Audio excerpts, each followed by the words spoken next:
Hello there.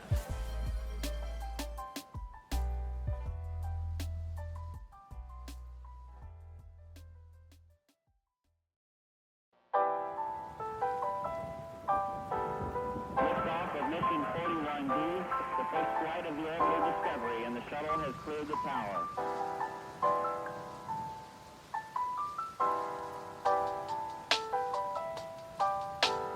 Discovery's 4 computers now have primary control of critical vehicle functions.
That's one small step for man, one giant leap for mankind.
Alrighty, how is everybody?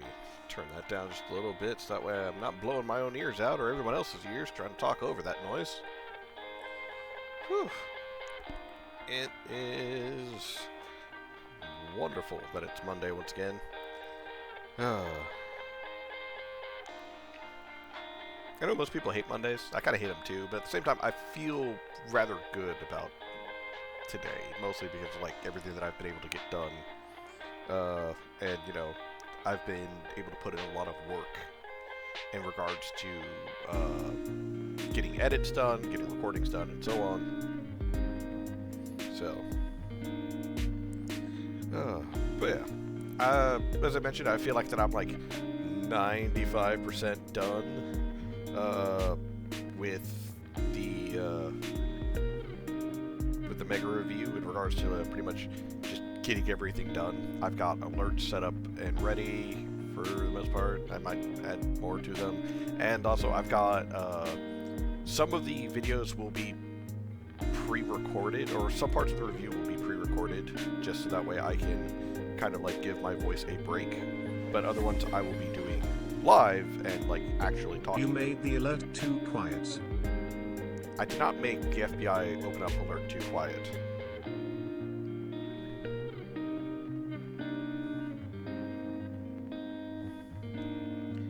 Okay, here's my question. Is it blowing your ears out and, you know, hurting your head when it goes off?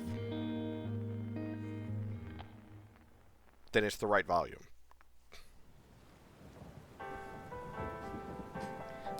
Look, everyone can hear it. No one's ever had a problem hearing it. The problem was just blowing people's ears out, including mine. Alright? I want to point out, I like being able to hear.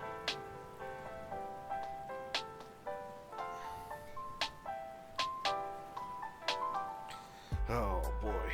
But, you know, what was I saying? Oh, right. So I am about 95% done. There are a couple that I don't have review videos for because either the dev over them hasn't gotten back to me because just other things have been, you know, going on in their life, or just in general, or, and this is the other one, they don't have a trailer at all.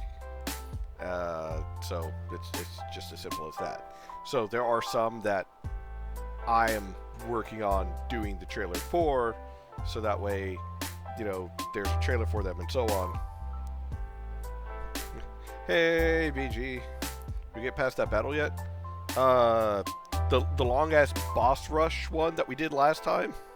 That was like most of the stream. Yeah, we got past it. Oh. Golly.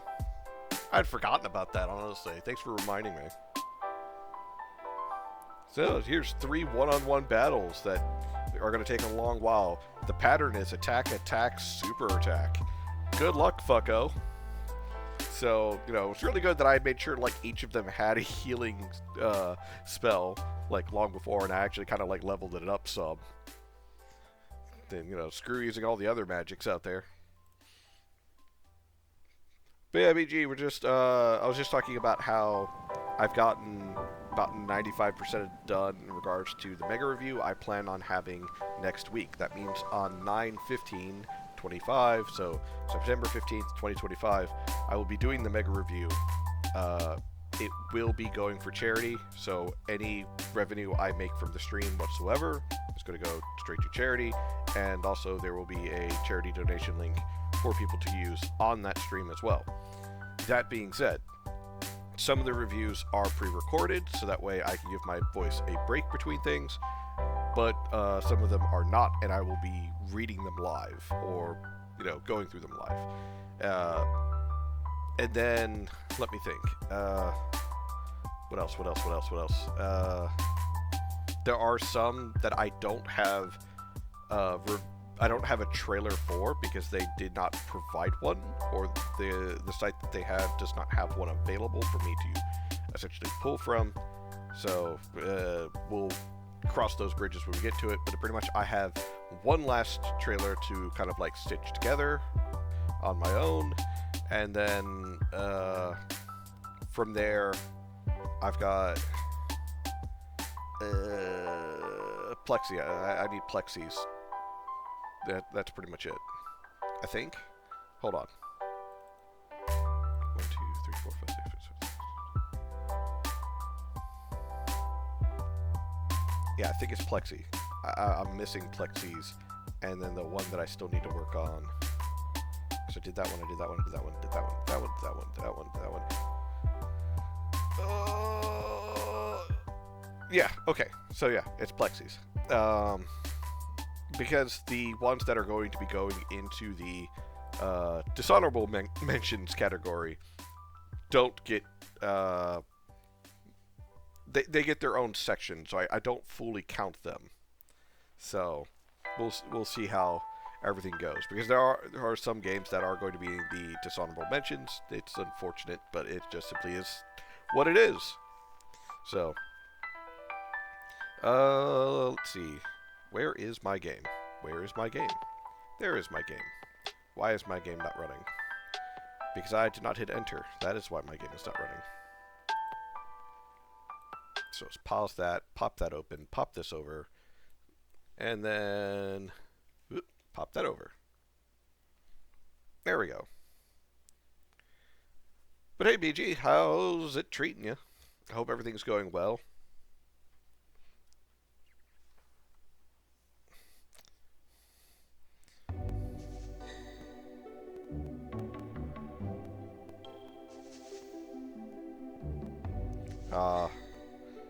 Just surviving. I know how that feels. Yeah, I've dealt with that for a very long time. I had a long commute, as the interstate was a parking lot today. Yeah, that makes me so glad that I don't have to commute to an office anymore. I did not make the alert too quiet harmless. Took 1 hour to go 4 miles. 1 hour to go 4 miles. Dear God. What the heck is going on? That long. Just to go 4 miles. Ah, shit. I didn't do the grinding that I wanted to do.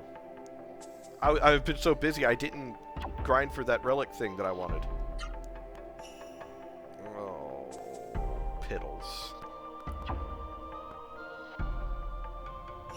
Car accident. Bad one. That's why. Oh, man. I hope everyone pulled out okay, or at least will pull out. I know those aren't always possible with some car accidents. Shoot, I remember one time me and the kiddo were driving back from somewhere. It's the middle of the night, and ooh, chest, magic fruit. We saw a car on fire, like on the other side of the interstate. So it wasn't on our side, you know, we were going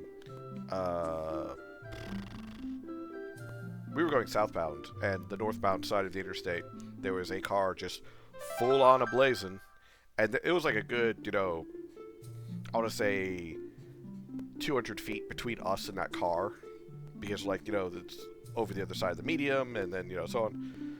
But we could feel the heat in our car as we passed by, and it's like, huh.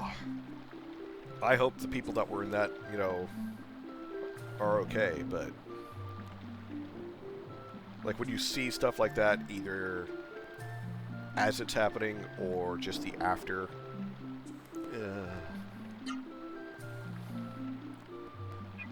it's like you want to give condolences, but at the same time, you don't really want to know what the results were. Let's see. I still have healing berries, healing flowers,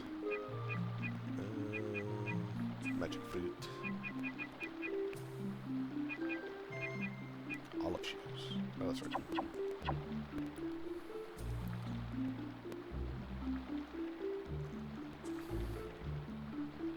Right, I got the... Oh, wait. I remember now. We gotta go back to Seoul to give the guy the thing. I think.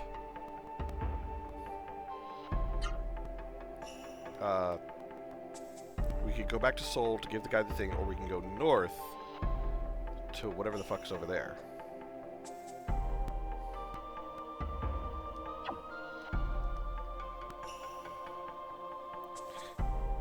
Hey, Photospectus. What am I doing? I have a door. Door of wind. Take me to Seoul. This game's given a lot of people nostalgia. I've kind of decided that like when this is finished, I am going to go play another retro game, but it has to be one that I've never played. The problem is I've played a fair amount, especially any of the Square Enix, or Enix, Square, Soft, Square, Enix, any of those. I've pretty much played them. So that does unfortunately mean we won't be playing Chrono Cross or Chrono Trigger, because I have played both of them. I have thought about going back and playing Chrono Cross in my spare time. That being said, I did see another series, Baldur's Gate 1, the original. Ooh. Baldur's Gate 1. That is a classic. And I have never played Baldur's Gate 1. I've played Dark Alliance. I think it's... Is that Baldur's Gate 1?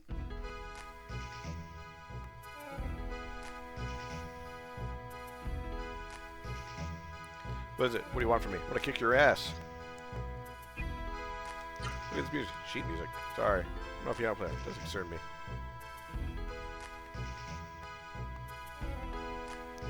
Start as a level 1 character. Enjoy 2nd edition D&D at level 1. Oh, God. Where a wizard can die at level 1 house cat. Yeah, that's true. Western RPGs in the 90s aren't that great, to be honest. It varies. It varies, but you're not entirely wrong. Good tune, eh? If you have any requests, just bring me the sheet music.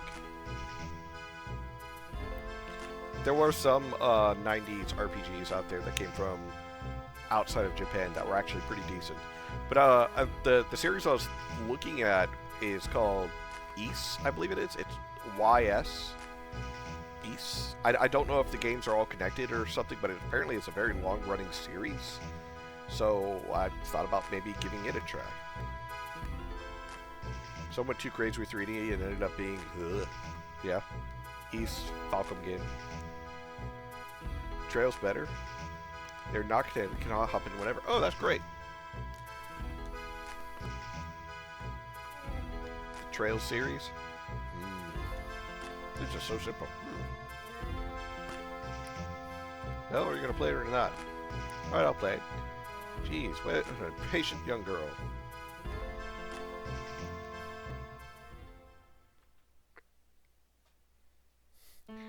He'll be on the trails until 2080, until his current pace.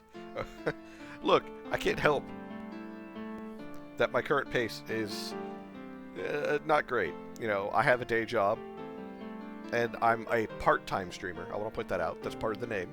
I'm a part-timer.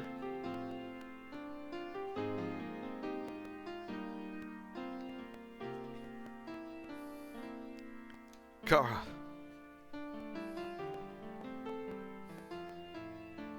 Grant, you know what? The mist and Puma is all gone now. Mist and Puma? The mist is gone?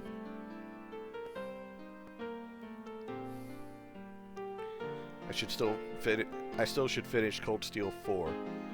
Oh. I don't think I've played any of the Trails series either, now that I think about it. And I'm young and inexperienced compared to you. But I'll tell you this. Now I don't know what happened to you in the past. I don't know whether you hurt the one you love, and you can turn your back on your past and sit around despondent about the future. But I have no respect for someone who tries to kill his own spirits like that.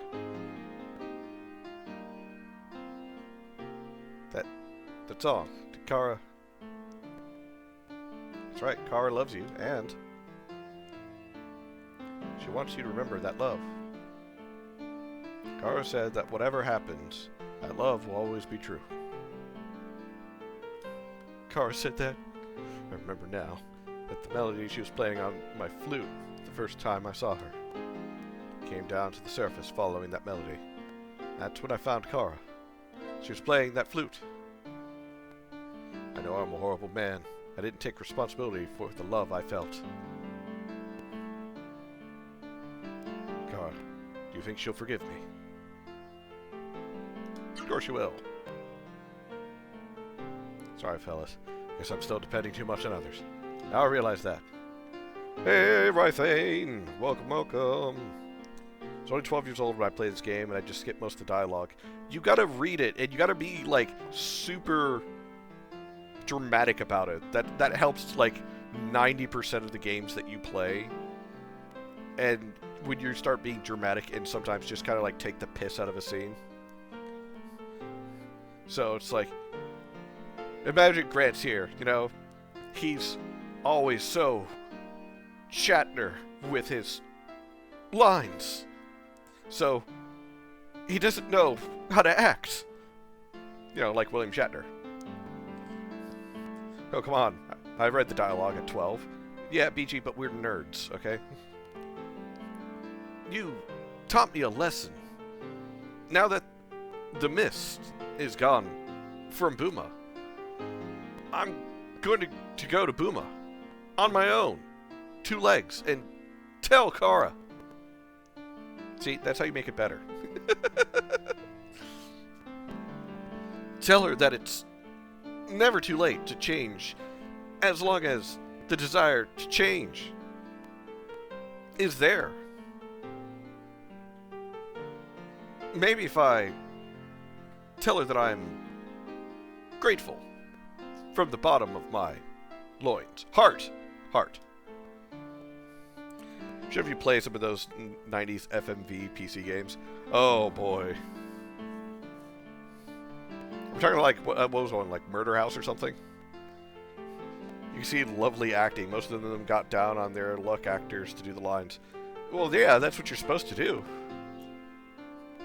Maybe she would forgive me, and then we'll be waiting for you. Both of us. Together. We'll be waiting in Booma. Wing Commander 3 and 4 are infamous. It'll be okay, right? Will Kara forgive her? Yeah, I hope so. Even with Grant's the way he is, love is still alive. Miracle is sure to happen. Wow, you're great. Okay, you know everything about love. Well, the teachings of Byron suggest, say, strength begets love, and, well... Wow, you're great. Is he getting redder? I feel like he's getting redder. Or that's just his hair. Oh god, he's going Kaioken! Wing Commander 3 are infamous. The biggest actually they got was Mark Hamill, who was actually not doing well in jobs at the time. 4, they got a few you may recognize outside of Mark Hamill, too, but they had a bigger budget. I like the idea of some of the ones... I think I've seen pieces of that the Wing Commander series where it's got like Tim Curry and George Takei. Oh, and they got the guy who played Biff in Back to the Future too. Ah, good old Biff.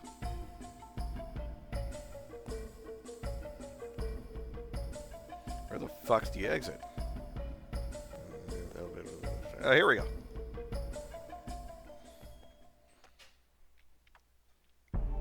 Alright. Every time we leave here and it does that, I always think like, oh cool, we're leaving here, but now we're going to get in a fight because it does like that cinematic zoom in. He wrote about the experience and it was different acting in front of a green screen. Oh, that was actually mentioned in Nova's stream earlier because I was over there, you know, being annoying, as I do. And annoying Nova. The actor or actress that they got to play Ada Wong in the Resident Evil 4 remake hasn't really done voice acting before, has only done like screen acting. And it kind of shows. Because I like to point out, when it comes to like the different forms of acting and so on, understanding how to like pose, how to do certain things, that is, you know, very dependent on what you're trying to convey. So only using your voice to convey things when you're not used to only using your voice can be difficult. Now, I'm not saying that she was a bad actress. I'm not saying that at all. What I am saying is Capcom also probably didn't really utilize her to the fullest. Show it now. Yeah, right. Where's the two despondent lovebirds? Should they be waiting here in Buma? Over here? I guess so.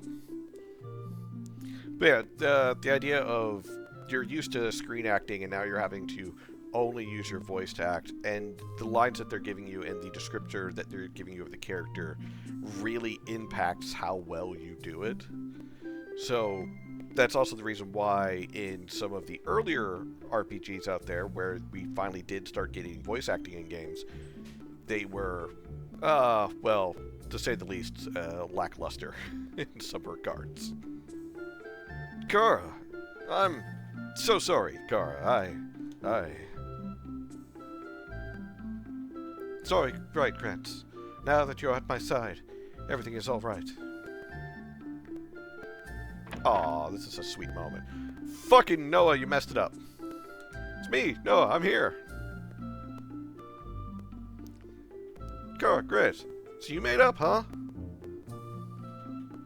Actually, we're just... Gabriel Knight 2 is another infamous game that is considered good, but did infamy in the 90s. You'll see the effects of, well, it's the 90s and our tech was weaker. I think it runs at like 320p. Ugh. Noah, don't embarrass them. What do you mean, Harlequin?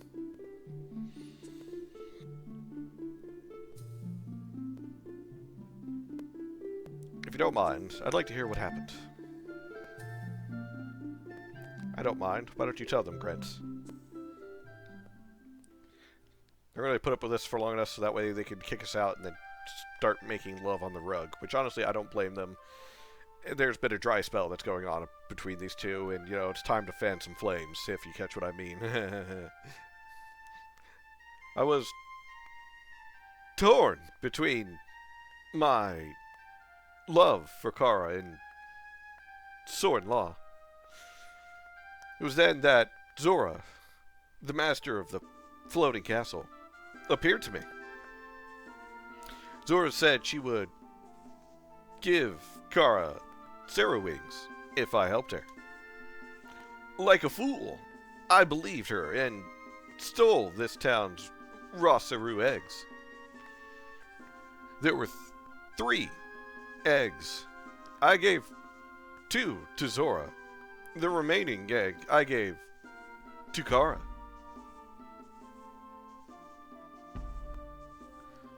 That's this one here. He gave it to me and said it was a symbol of our love. But of course, Zora lied. Ha! Ha! She never gave me Saru wings. I escaped with my life, but my Soren people found out everything I did. As punishment for breaking Soren law, they took my Saru wings and banished me to the surface for 10 years. After that, as you know, I feel like I'm going too far into too far into the Shatner. Grant lived alone. Kara was alone too. I understand. I was alone, but you saved me. At first, I didn't want to give up being Soren, but now I'm ready to live as a surface dweller with Kara. Oh, Grant. Oh, yeah, we need to get out of here before things get steamy. Love. That's love. I know it. Love is wonderful.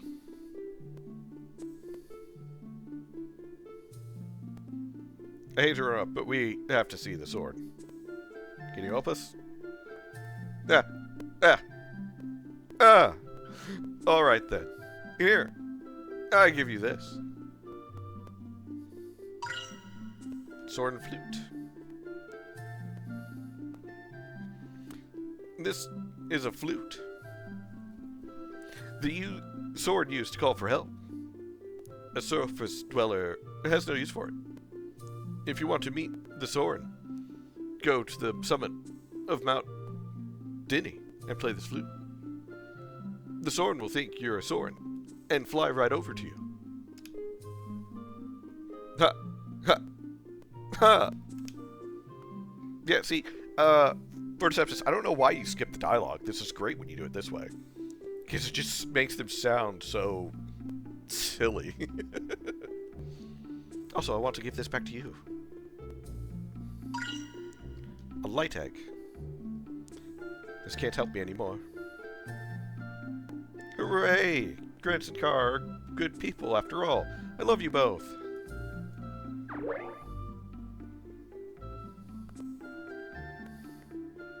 No, we must get going. Huh? Why? We don't want to bother the two lovebirds, do we? I don't understand, but since you know about love, Harlequin, I'll do what you say.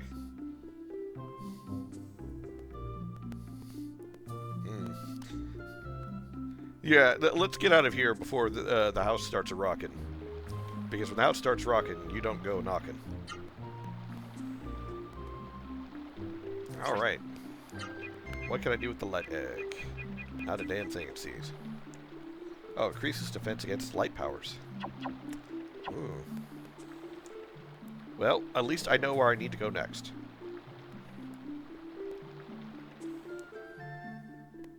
So things will either go poorly or semi-okay. Oh, I got a message. I got a message. I got a message. Well, that's not from my girlfriend. I don't care. It's not from my kid. It's not from my girlfriend. So I don't gotta pay attention to it. Oh, wait, no. I don't want to go this way.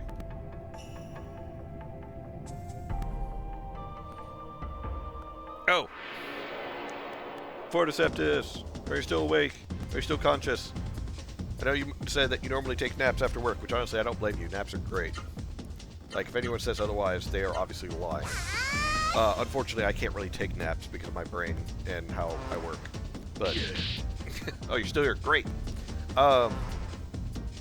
Yeah, as I was mentioning when it came to Aurora's. I'll get it one of these fucking days. I understand, like, the whole being able to work on it a lot more previously because, you know, not being employed at that time, which sucks, by the way. Yeah, I fully get that.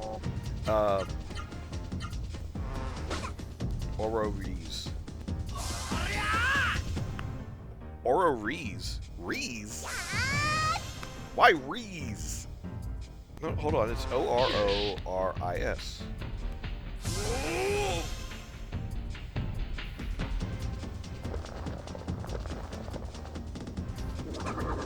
Riss.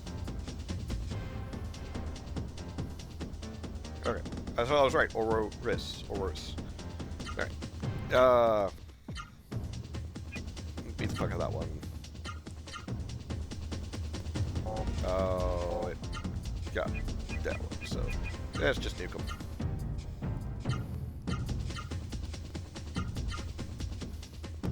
But, also, I feel you on the whole bad sleeping habit, because I've had a bad sleeping habit for the longest time as well. My thing is, though, I've, through sheer willpower, tried to keep a decent sleeping habit. It's just difficult a lot of the days, so I also fully understand that. Wow, that didn't kill them. That totally does. We've got some extra strong ones. Mold spray.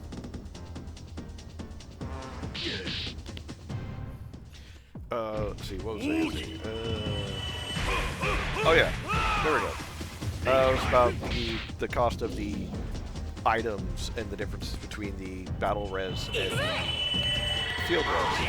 I do give Twitch a in regards to like making the cleric class more unique by having them have the battle res.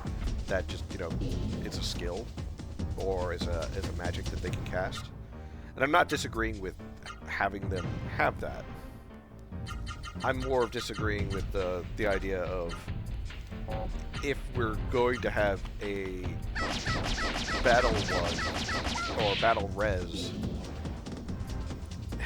maybe not make it cost so much, but at the same time, it might be easier just to make the normal resurrection potion work for field and battle, but have it be craftable as well.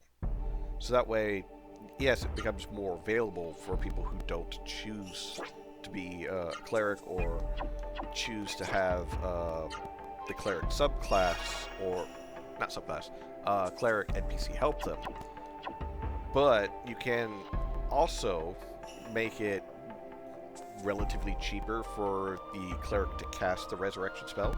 That would help for one, because then it's more of like, oh yeah, you know, yeah, the subclass cleric doesn't get revive. I misspoke on that one. But the idea of the cleric class or the cleric NPC do get it, and it is cheaper to cast it versus crafting the battle revives, or crafting the revives in general. So both are still viable because, again, you're able to get 2 party members in total. So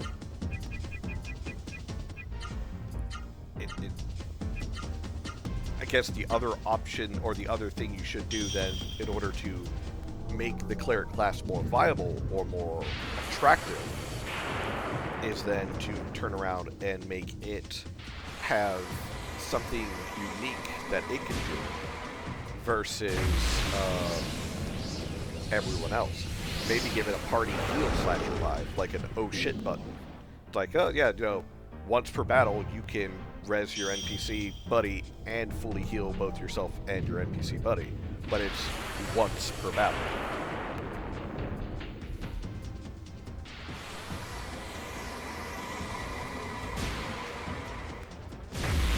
So like when it comes to like every game out there, especially Legend of Legaia is a good example. There's like 2 sets of types of items that are showing up in your list. It's, you know, ones that you can use in battle and ones that you can't use in battle. You know, we got elixirs that, you know, we can use in battle for a temporary boost only for that battle. But then we also have ones that are in field only because they are a permanent boost to a stat. So having 2 sets of like items is perfectly normal and fine. It's just more of trying to make sure that there's apparently players playing cleric at the moment too. Yeah, and I can understand that. You also have to realize that when it comes to when people play your game, it's the same as, you know, them playing an MMO. If they find a class that they vibe with, that's the one that they're going to choose. Like, out of the classes that are available, while the Gunslinger, or at least in the version that I played before you nerfed it a little bit, like I do agree with that, it did need to be nerfed a little bit. It was very powerful, but it wasn't my favorite class to play. So, there's that as well.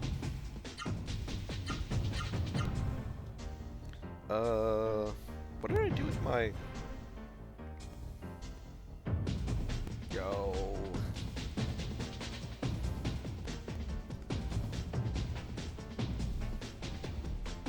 Oh, there it is.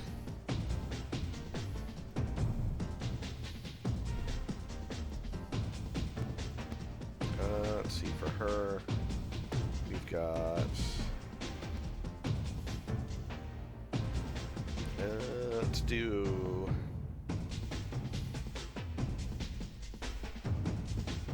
Let's go with Super Tempest. Tends to do the most damage, to be honest.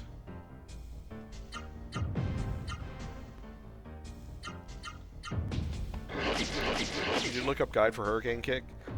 Yeah, I eventually looked up a guide for, to see which ones I'm missing as far as, like, inputting them. And it turns out I had, like, 90% of them. There was only, like, 2 or 3 that I didn't have. So... Oh, and, wait, no, Hurricane Kick, that one you get from beating that last boss rush that we did. they each got a book from it, which is their last hyper arts.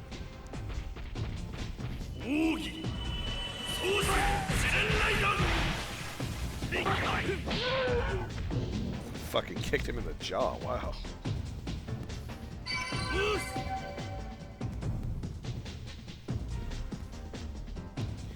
Put that disrespectful boot to his chin.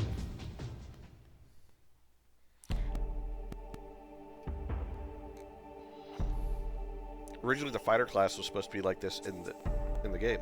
Oh, yeah, I figured that as much because of the way that his special thing, where you can like chain together the attacks by like pressing up, down, or forward and such, which again I really liked. It's just when I tested each of the classes, stylization-wise, I like. I didn't heal. Spoon it up. Stylization-wise, I like the Spellblade and the Spellblade Slayer because it's just cool to me. Damage-wise, I did a lot of damage as Gunslinger into Desperado. Lorf, stop letting him kick you in the face. I know your father used to beat you a lot, but he didn't beat you that much.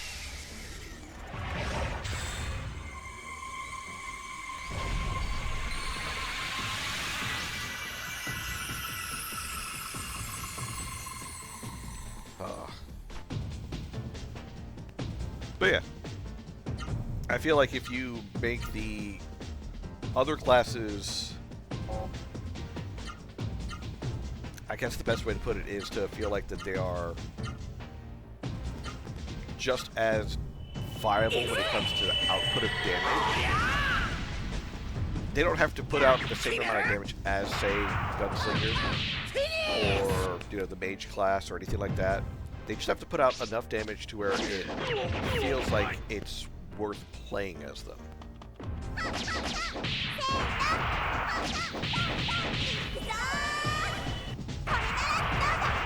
It's also only point out, when I got to Desperado on Gunslinger, for like a number of the bosses, I didn't really have to use any of the salvo attacks because it quite literally was a simple quick shot or quick draw, reload to bullseye, to salvo, to a normal attack actually, and then fan the hammer, and then rinse, repeat.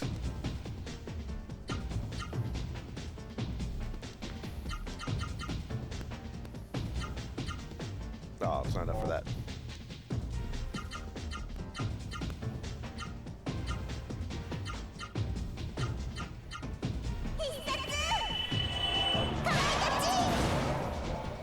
Also, I'm still firm in my belief that you should probably rethink some balancing for some of those bosses. Because some of the quests you're like, oh yeah, it's advised to be level 25 doing this. Man, I took some of those on at like level 30 level 30 Slayer with level 30 Soldier Lisa at my side, and I still got my shit wrecked.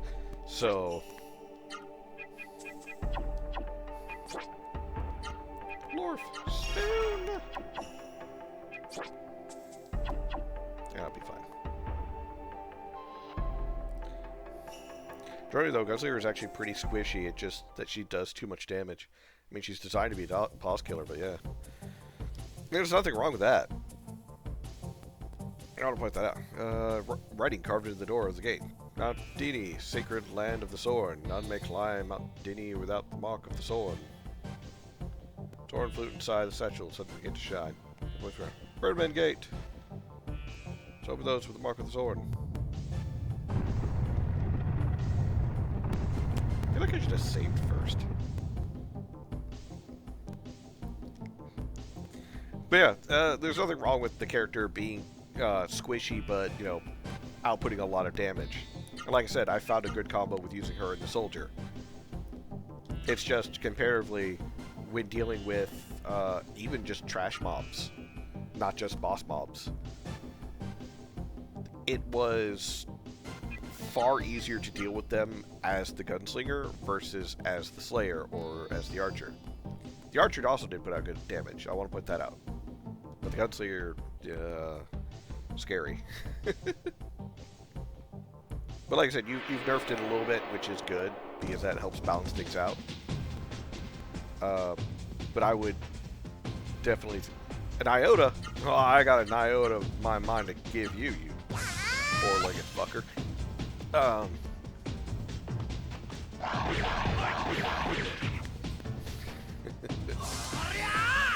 No, but yeah, when it comes to, like, the different classes, Paladin, I felt like, was underpowered, because you're right, he can become better tanking against magical attacks if I spend gear and upgrades to make him more tanky against magical attacks. But then his physical attacks still aren't as good as some of the other classes. Plus also his Unleash is kind of underwhelming visually speaking comparatively. Like, Spellblade gets like a really awesome Unleash. But I don't know. Like, Gunslinger gets triple shot, which does a fair amount of damage, but at a certain point, her normal attacks outpace that damage-wise, so it's not really viable. And then Paladin gets a 2-hit, and that's it. And it's not even high amounts of damage. More wisdom, slow kill speed, yeah. So you have to also think about it like this. It's like, even though you have players who like playing tanky builds, like when I play Dark Souls, I like building tanky builds because fuck you, Mr. Bossman, you ain't gonna kill me. That's kind of like my mentality when I play Dark Souls. And a holy icon, I'm interested about that. But at the same time, like, I want to be able to do damage to whatever the hell I'm fighting. Penetrates an enemy's defenses. Huh. I'll have to look into that. I don't know if I actually want to equip that with it being called the Unholy Icon. But yeah, so you also have to think about it like that. When it comes to players, do they want to have to be reliant on the secondary character, or... Just realized this game doesn't have item icons. No. And that's also something that, like, I have figured out a long time ago. Item icons, for the most part, aren't necessary. They're not really even needed. They just take up space. Because if you design everything well enough, then you don't need to have item icons.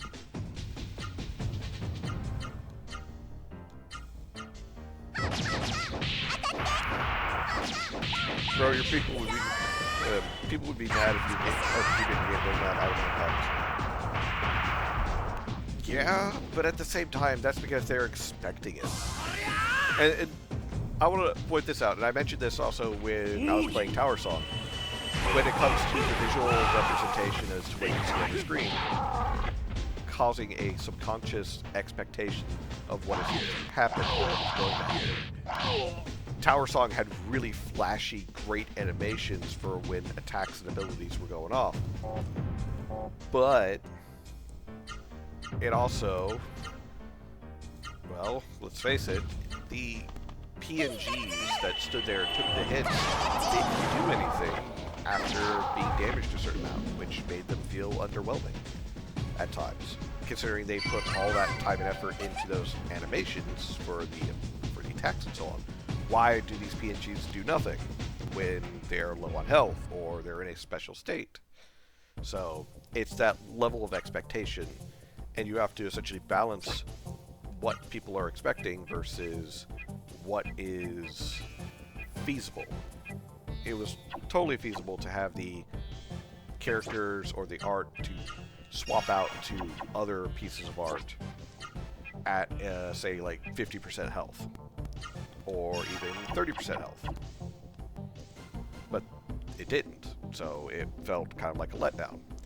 But that's more of a, I would put it as a major visual expectation versus item icons, which are a minor visual expectation.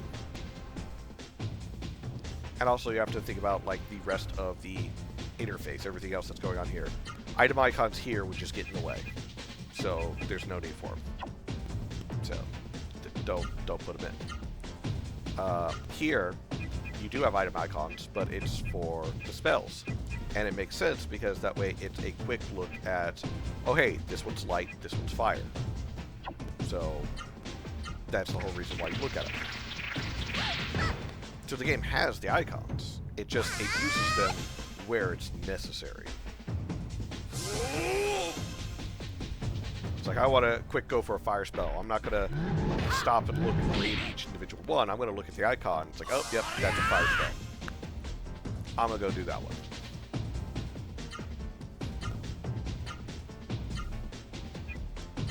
It's a Neo Bison.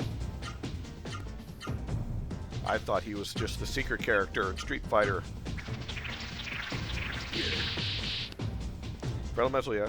Which one thing about Spencer she only has access to physical fire? Right. God, you blocked most of the dick. Oh wait, no, never mind. You still got your shit wrecked. She only has access to fire, so if an enemy has resisted fire, she won't do much damage. True. This is true. And that's also like a good balance against her. The same with like any of the others. You know, having an enemy that's a good counter against her is fine.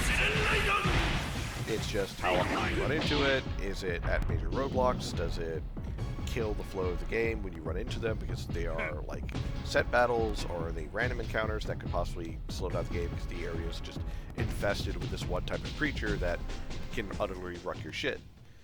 That's kind of like what I was saying with, you know, the Paladin class. You know, early on, you fight a bunch of slimes. The slimes tend to cast a lot of magic. The Paladin is weak against magic. So the slimes are giving the Paladin, the big tanky armor guy, a hard time because he can't handle a little bit of wind magic. I don't even know if I'm going the right fucking way. This is where Aurora's gets inspiration from. Legaia? Well, only with the fighter class. Hey, D7. I found an iota, which means you gotta give me an iota of your attention span, sir. Hope your day's going well, D7.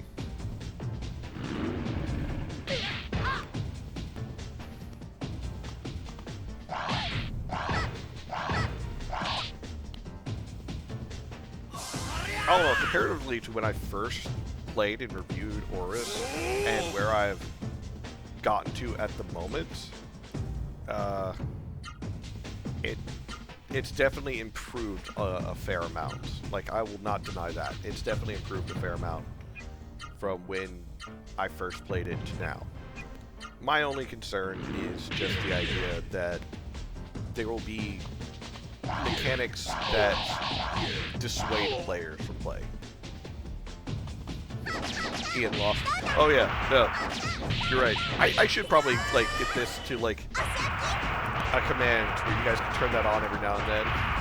Where I'm running around, I have no idea what I'm doing. You put it in command and it just flips it over to this for like 10 seconds, and then flips it back. I'm gonna see about how to do that, BG. That's a good idea. Stop blocking shit, you four-legged fucker.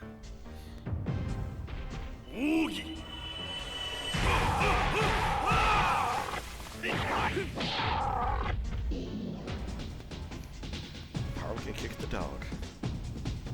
Maybe just 5 seconds. Yeah, like 5 seconds of like, man, streamer's lost again. He's wandering around like a dumbass. Which, to be fair, I would wander around like a dumbass. Oh, that's another complaint I had about Aurora's. Fucking give me a map. Like a good actual map of knowing where the fuck I'm going.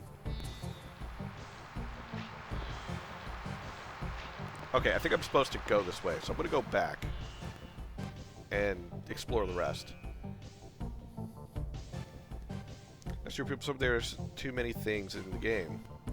But honestly, it's not that hard to learn. It's not a learning curve issue. It's a, how to put it, it's a mixture of choice paralysis and too much noise, I guess is the best way of putting it. Like, I had that complaint about Legaia Chronicles when I mentioned that there was too much visual noise.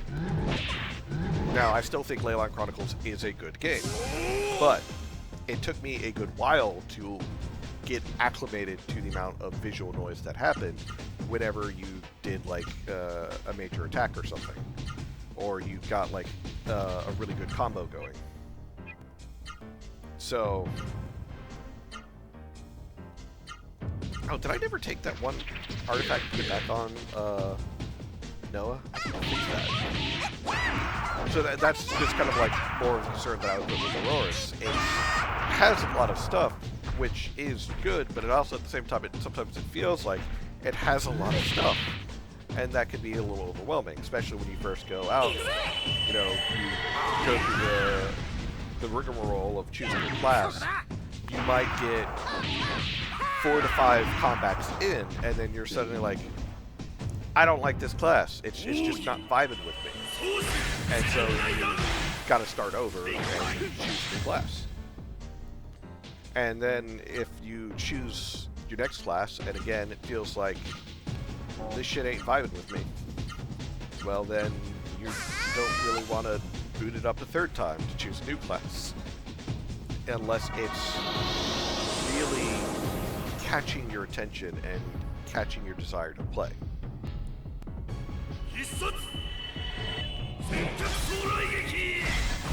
Maybe about having a tutorial fight during class screen. Yes, that would be a good suggestion. Essentially, when you go to choose your class, an option that pops up of saying, would you like to try this class before selecting it? And they can hit yes, and they can, you know, go on and play maybe against like a one-on-one versus a training dummy or something. Click because they can choose the tutorial. Yeah.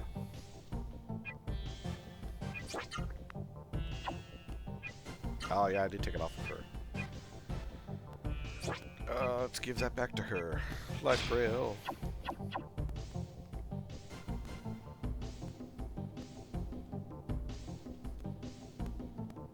Aha, alright, it was this way. Phoenix! Oh, that's gonna be super useful. No, I die a lot in this shit. I'm trying to work on that right now. Fist-a-thon New Vegas lets you play a while, then ask if you want to look into lock to that class or change to a new one. It was either New Vegas or Fallout 3, but one of the Fallouts definitely did that, and one of the earlier ones.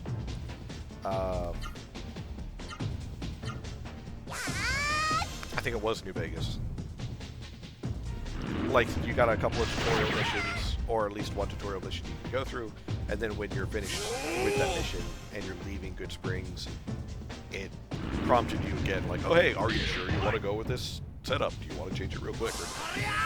Which I believe, again, is a good mechanic because it allows the player to get a feel for what they're playing, and then from there determine if they want to continue playing as that, or if they want to switch it up and try something different. I'd rather a game let me change my mind. Because also, like, when out Oblivion, both the remastered and the original, did the same, where you would go through that first opening tutorial, and you would essentially go through the sewers, dungeon, fight a bunch of rats, a couple of undead, so on, and then it's like, hey, you know, are you sure you want to go with this class? Is there any changes you want to make before you step out to the real world where it's not going to be able to be changed? Yes, no. Want to eat a bowl of gravy? Skyrim did the same, if I recall correctly. But generally, that's just kind of how it is. You think it says a thirst hunger mechanic. Oh yeah, remember that one. Always hated it. Not because I felt like it was a bad one, but because I played Vegas to have fun, and at the time that I was playing New Vegas, I wasn't having fun with that kind of mechanic, so... Oh went to, when Nova played my game, he was like, what if I want to change my main character class? I was like, well, you can't. Why change characters when you get 20 more to choose from? Oh, D78 does. Ooh, fine, I got Mushura. Mushy. We'll just call him Mushy. It comes from the idea of how many times do you want to go through the opening? How many times do you want to go through? FBI, open up!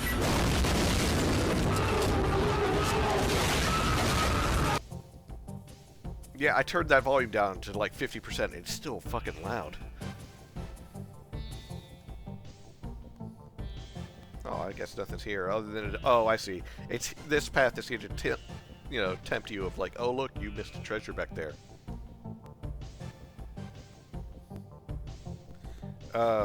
Yeah, there is a skip, but it's still the idea of like how many. Imagine if there wasn't a skip.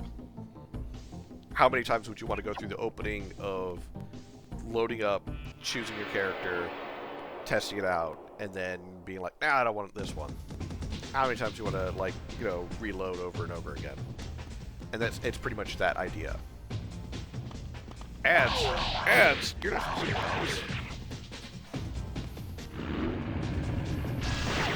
It's supposed to be loud. It is loud.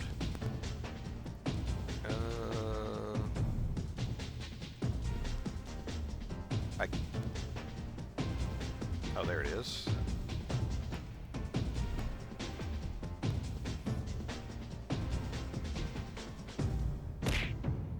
There we go. No ads for Forticepts. It won't save you from the current ads.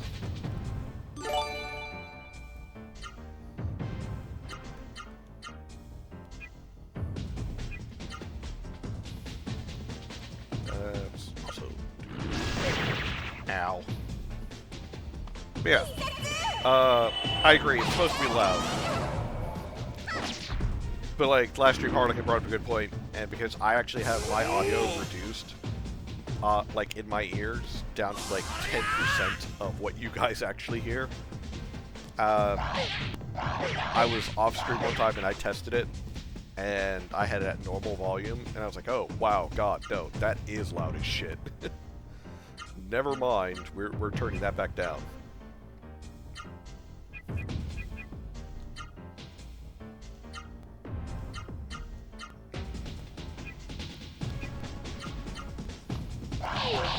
Ow. God. Four-legged bastard biting the shit out of me.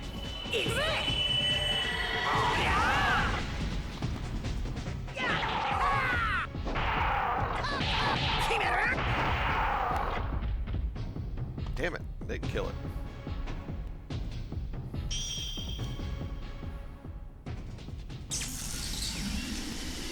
But yeah.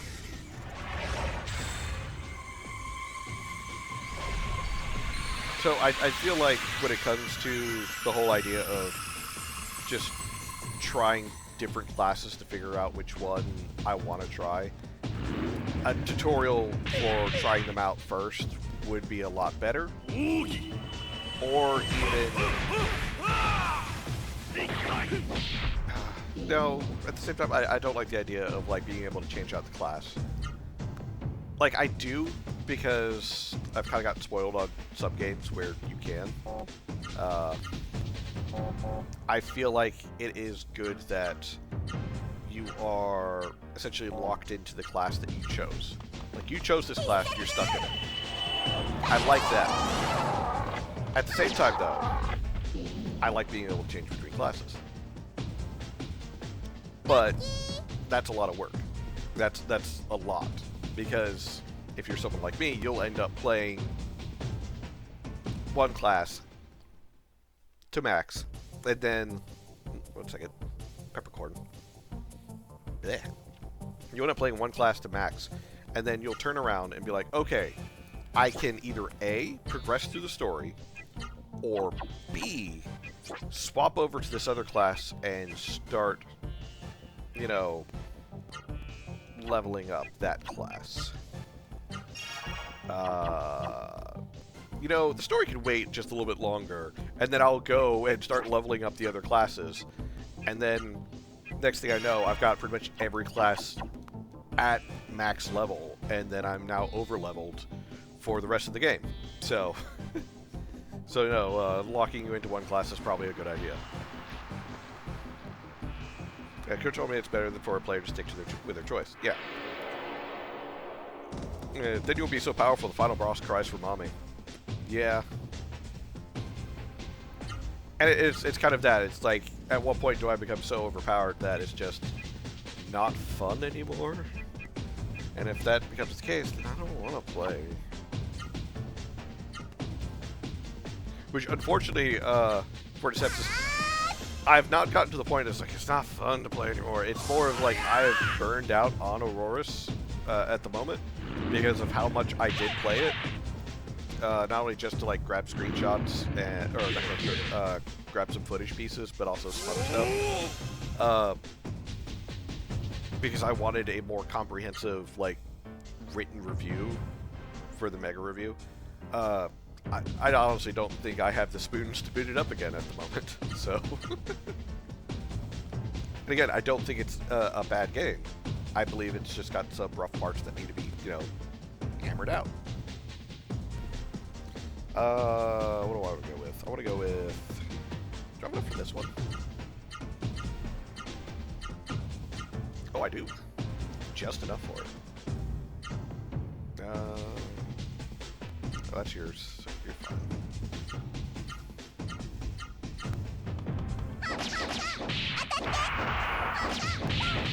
It's faster. There is faster battle animations for everything faster. That's good. I have some play tester testing out Act 2. Contemplating on whether to put that continent in demo or not. That's what I'm working on right now. Well, not called Act 2, but more second island.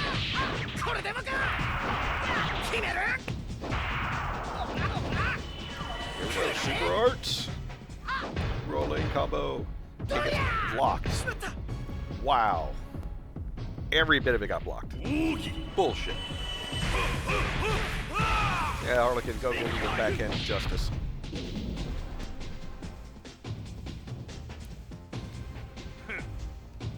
Oh, by the way, I was so ready to go in, like, bust open the door and give Bellathor the fan the hammer combo of just, like, airing that whole place out like I've got grievances at the DMV or something. And then, it's like, oh, that's it for the end of the demo. Thanks for playing. I'm like, man, fuck this shit.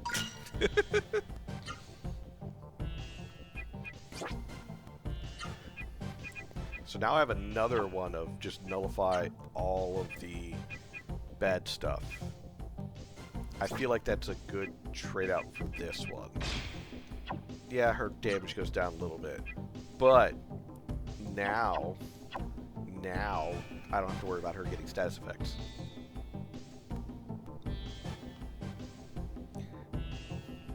Now, yeah, you want him to at least be challenging? Nah, he gets the bullet barrage. Now that I think about it, I not once used the orbital laser from Gunslinger. Actually, I didn't use anyone's boost ability. I just... At a certain point, for a lot of the things that I fought against, it didn't last long enough for me to, like, build up the points to use it. Or... I died before I could build up enough, and I got frustrated with the fact that I couldn't beat them at the suggested level, or so on.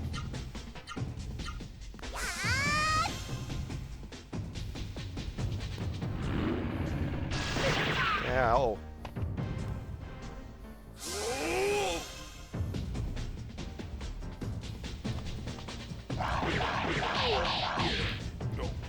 But yeah, I feel like if you gave a little bit more of a test run early on, and then I still feel like you should give the secondary party member NPCs a little bit more to do with the story, because I feel like that would also prompt more replayability, to where it's like, oh hey,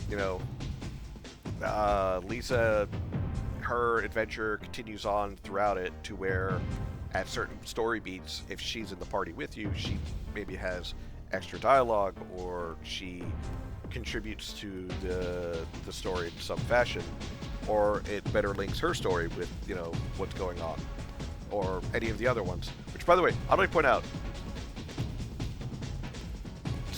getting some of the side characters or the NPCs to join your party, it's like, what is the advised level for fighting these guys? Because some of them is fucking broken to fight against, because it's like, goddamn, why do you do so much damage? I know why I do a lot of damage. It's me we're talking about. But why the fuck do you do so much damage?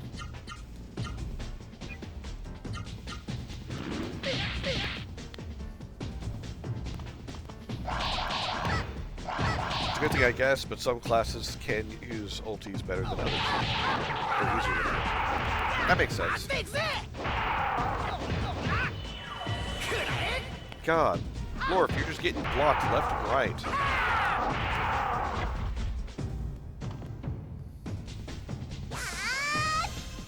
How much of a bitch are your punches to where you're getting blocked?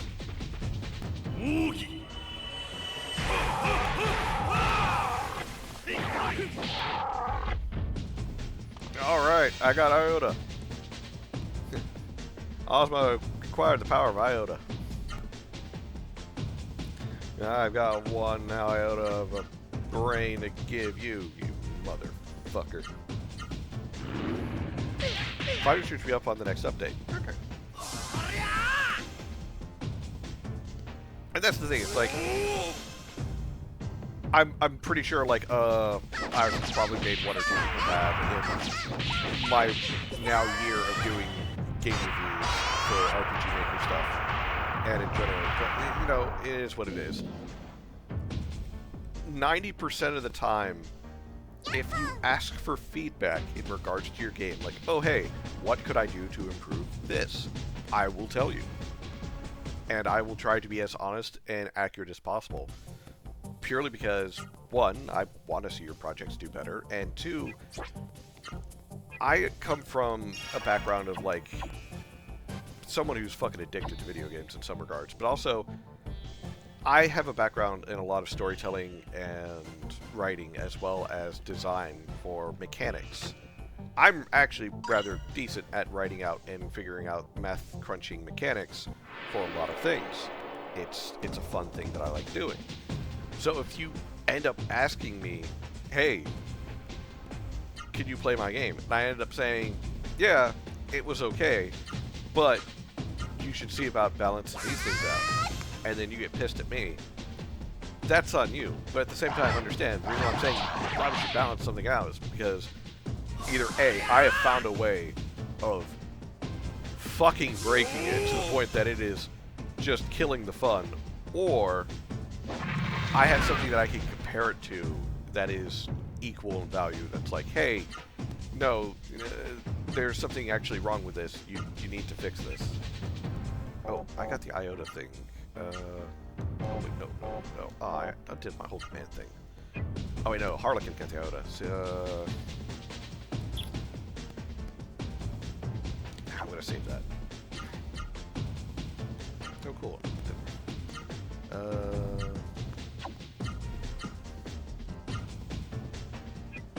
Two of them need Iota. What does Iota do? Odd dimension, attack all enemies. Well, let's see what it does. Update pretty fast because I have that already on my master version.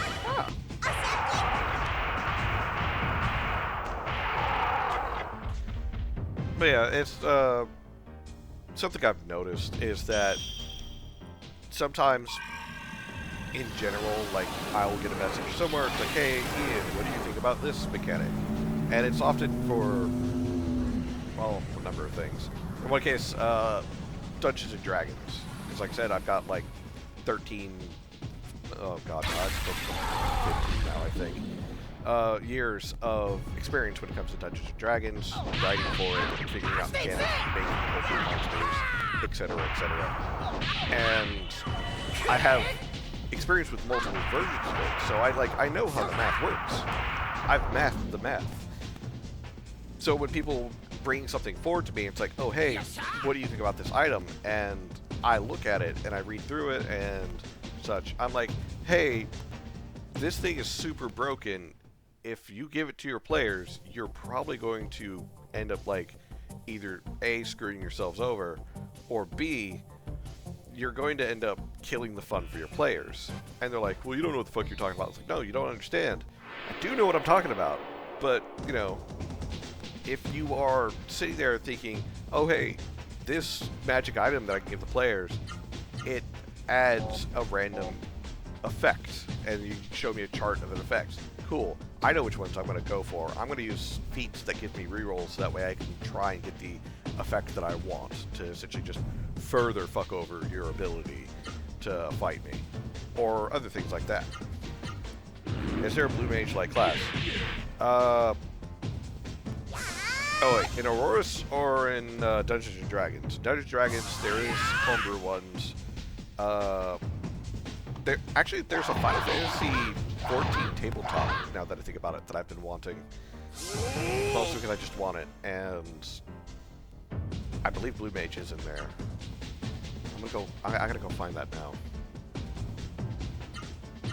Because even though I haven't been a Dungeon Master in a bit now, and I'm actually still kind of upset about that, I do still have a lot of enjoyment with Dungeons & Dragons. Oh no, we're not doing auto. A lot of enjoyment with Dungeons & Dragons where I like making characters, I like making monsters for it and such. It's not just Dark Knight Lantern Ninja. I have Summoner on the Windfield. Blue Mage is a character that can steal spells from enemies. But I want to steal spells from enemies.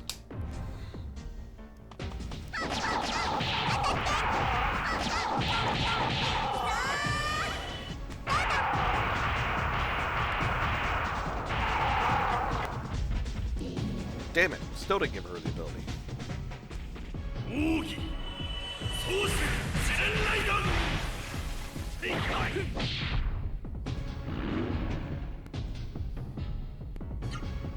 Spirit.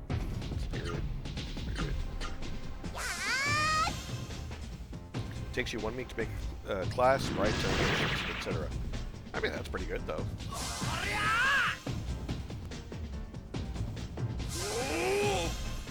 I kind of wish I was better at drawing and animations. That way I could go forward with the dream of making my own. But that's not happening anytime soon, so it is what it is.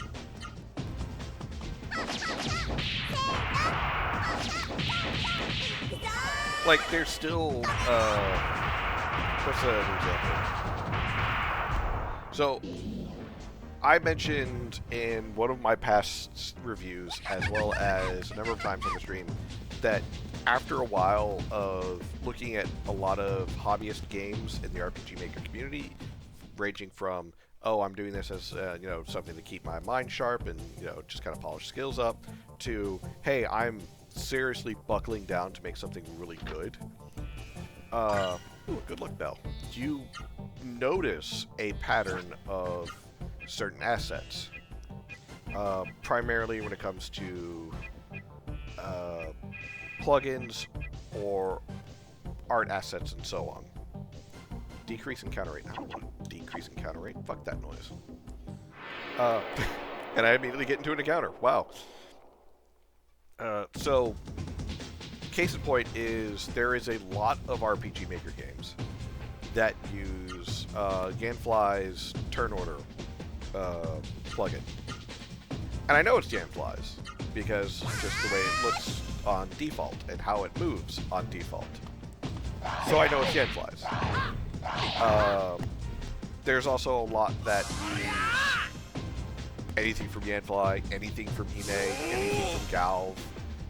There's just so many that use them, and because of that, you just kind of turn slightly blind to them, or you end up picking them out so quickly that you're kind of upset that you picked them out so quickly. The other thing that a lot of people tend to almost instantly recognize is the Wing tile set. It's not a bad tile set. I want to point out, especially for those plugins as well, they're good plugins. There's no arguing that. They're very solid, very good plugins. The Winlu tile set is a very solid, good tile set. And the Lowe's sprites for characters is also very good.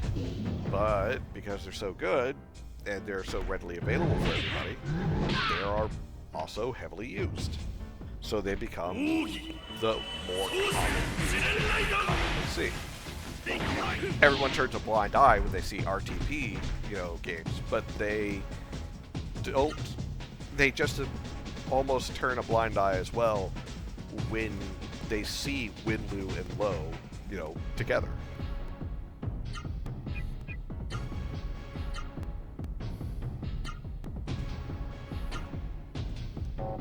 Actually, and you attack.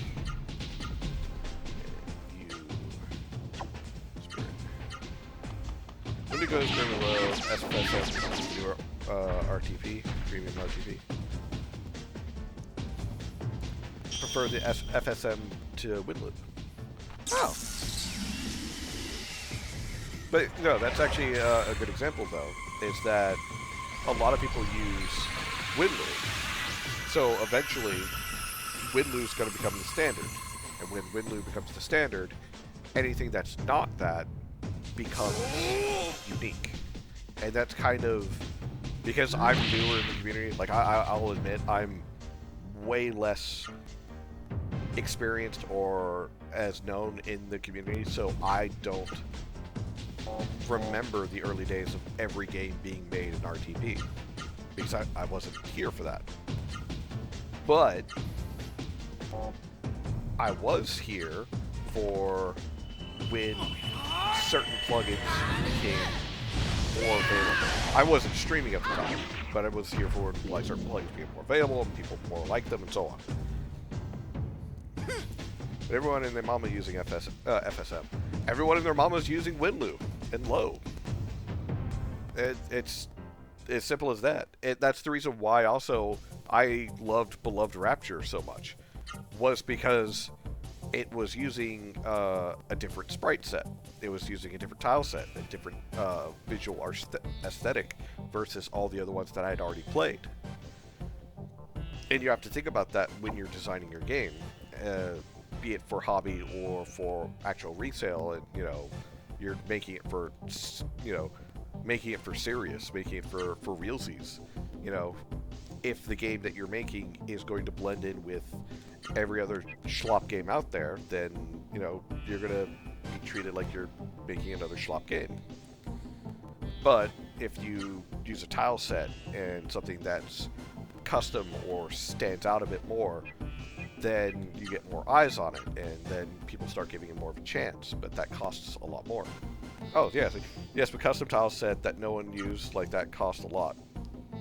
Yeah, exactly. It costs a lot. But it sets you out, from your peers. And that's kind of what you've kind of got to balance that. That's the downside.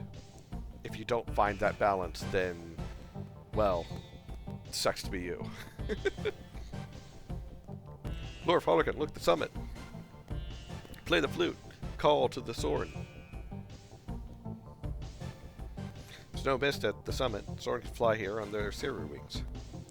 Why don't you play the Soren flute we have with you?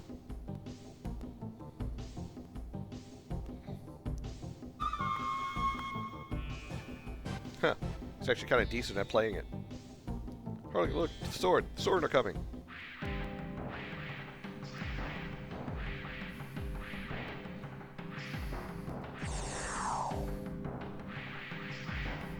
I mean, if I start out Auroras with like 10k though, I would definitely do a custom tile set.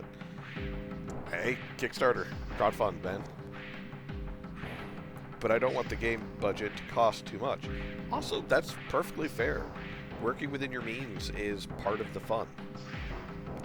What's going on here? You're not Soren. Where'd you get that flute? From Grants. Grants gave it to us. So the trader Grants gave it to you. That doesn't surprise me. This is the Soren's holy place. You earthbound humans must leave here at once. Come, we're leaving. What are you? Allies of the Mist? Are you protecting the Mist? dare you? You can't insult the Soren like that. Then you are prepared to fight the Mist and its allies? Of course we are. That's why we punished Grants for helping build the floating castle. Many brave Soren have died trying to attack the floating castle.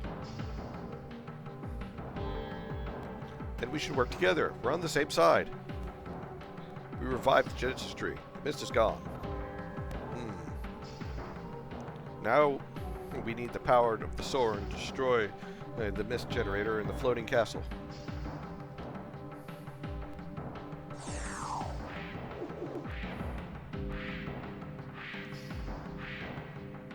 Yes, but still. Alright. This is a decision I cannot make on my own. We shall come to our camp and speak with our elder.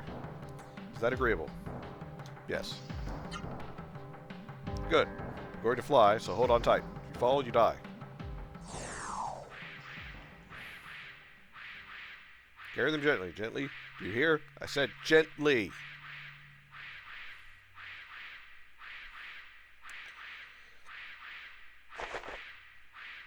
You gotta do what you gotta do to stand out. Scared money makes no money. This is true, but this economy, and it's always hard. Oh, I'm flying. This is incredible. Noah, stop flapping your arms like a goddamn bird. You're not a bird. Woo, yeah.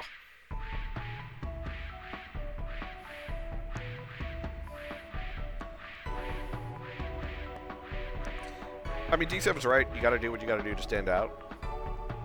But at the same time, don't like overspend, because that could easily happen. But also, you got to make sure your game stands out for the right reasons. Visually, for one, is always nice, but it's not the only thing that can help.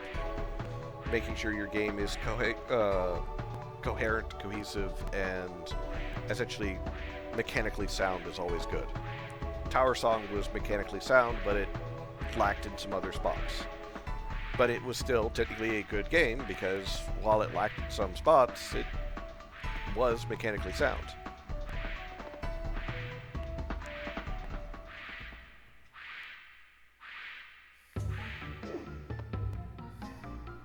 The elder lives in the farthest house. Go speak to him. I thought I was going to fight. That's the whole reason why I had to save and use my items. Who are you? Heard that down below. The soul and movement. The mist is cleared. Did you do that? Yeah? That's wonderful. Now you're going to destroy the floating castle? Please be careful. The floating castle is a nest of demons. Many sort have lost their lives there. He was a good man, but he was too trusting. That's why he fell for Zora's deception. Well, I guess I'll save again, because I might as well. Started out as a hobby because I want to make a single-player game with MMO choices, because there's not much games like that out there. Or isn't like your typical JRPG or RPG Maker game. That's perfectly fine. I know a lot of people often say the best way to make an RPG Maker game is to make a game that doesn't look like it was made in RPG Maker. And I kind of agree, but at the same time I feel like that is deceitful in a way, because you're essentially being ashamed of like what you've made. Oh? It's me, remember? I was the one who carried you here, Noah. What about the one that was Swords of the Martial Arts 2, Greatest Master, and Secret Book, lost at the Floating Castle? Go to the Floating Castle, look for the secret book. It's called Sword Secrets. Bring it, the Sword Secrets. Sure, it will help you some way. How burnt does this game want to make me?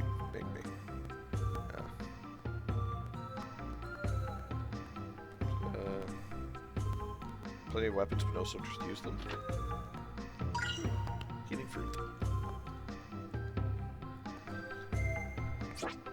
Chaos Breaker. Heavy Strike. Power Club. Heroes Hill. Hero Armor. It's a decent boost for the armor. Triumph Boots. On Crown. Battle Ribs.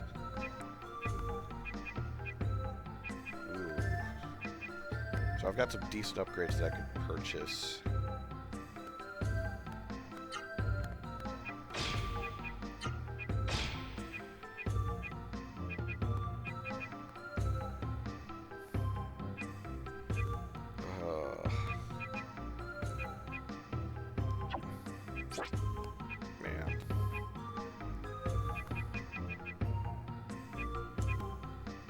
I think it's like they sell back for so low, it's not even worth selling them back.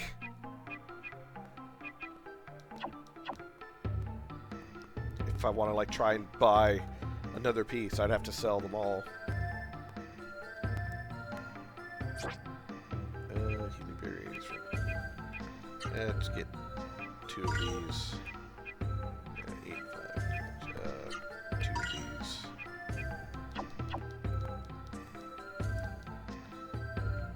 But yeah, standing out compared to contemporaries is good. Don't let anyone say otherwise. Because standing out helps you essentially help define things. But we're just fighting our extinction as people. Well, that's depressing.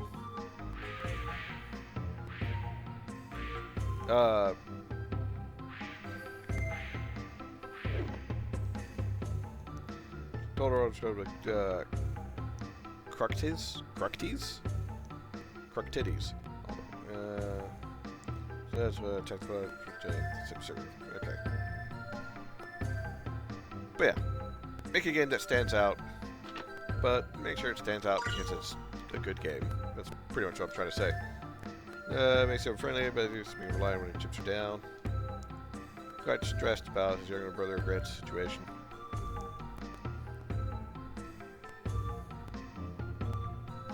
Man, you old as fuck. Welcome, brave humans. We have already... Oh, wait, hold on. Where's my old man voice? We have already heard about your deeds. Most impressive. I now realize that you truly possess this determination to save the world. We've tried every tactic against the floating castle. But you, with the powers of Yurasaru, should be able to destroy it. I've decided that Soren should help you. Go speak with Ductus in the square. He'll take you to the floating castle. Have you seen my teeth, by the way? Well, it sounds like we're on a suicide mission, so I guess that makes us some sort of suicide squad. Get impression. Now then, I'll take you to the floating castle. Let's go! I'm here to do some fisting. And I'm not going to be stopped.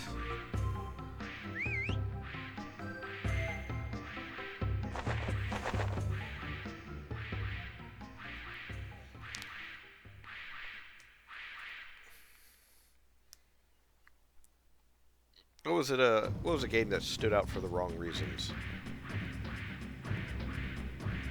Oh man, there's a lot of them now that I think about it. Or there was like certain things about a game that stood out because of how they were made. Like, I don't know how big of a fan you guys are of Final Fantasy, but Final Fantasy VII Crisis Core, where you played as Zack on the PSP, the leveling system in that game was ass. That game sticks out in memory because of that. That's the floating castle. So many sword warriors died violently there. Are you ready? Yep. That's the spirit. See, you're ready for battle. Going in. These guys are all great until a crossbow hits them. Honestly, I would laugh if one would be hit by a ballista. Like with the big, giant siege crossbows. It's like he's flying by. He's like, don't worry guys, I got this! And just a ballista bolt comes out of nowhere and like shears him away like a Looney Tunes cartoon where there's nothing but like wings left. This is as far as our strength allows us to take you. We're waiting here. If you succeed in destroying the mist generator, come back here. Well, I'm glad I saved back there. Probably should have hit the end. But I'm sure we'll be fine.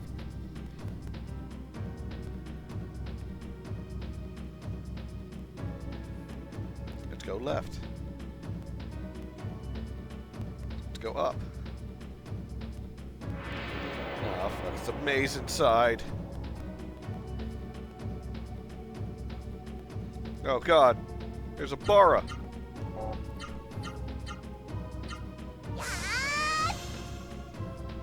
Is it Kuwabara? Ow. That is not Kuwabara.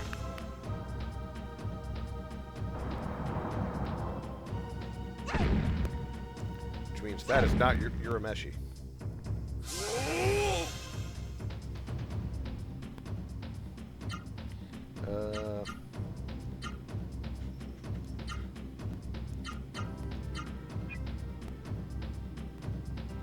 I think the highs are going to miss that one.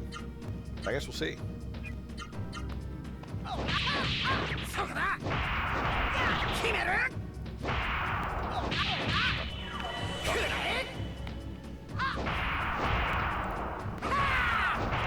So let's think about like other games that we've played.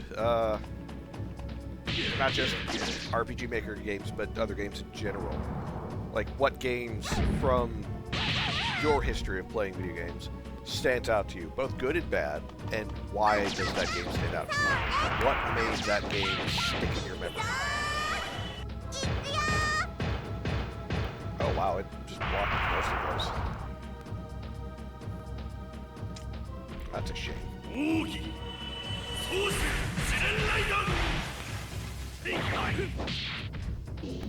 Well, now it's dead.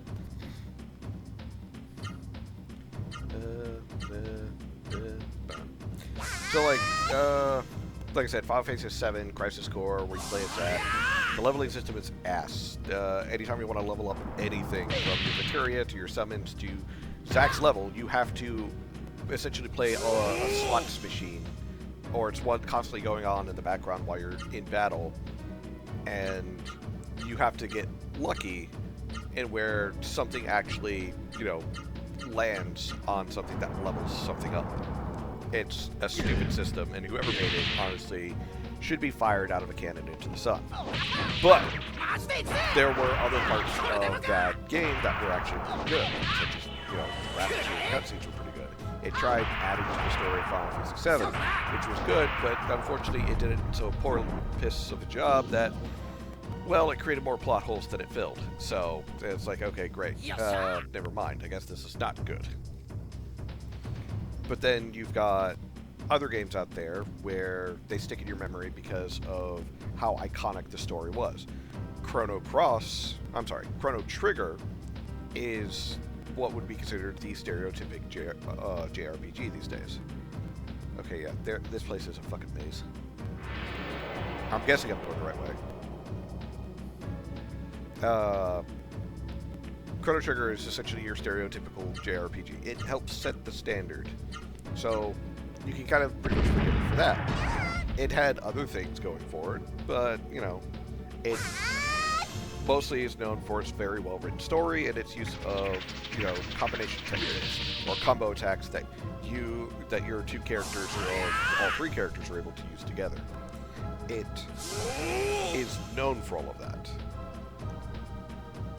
But what other games came out during that time period that unfortunately didn't shine as brightly? Anyone know? Class? Does anyone know? Hello, class? Do any of you know? Class, I'm speaking here.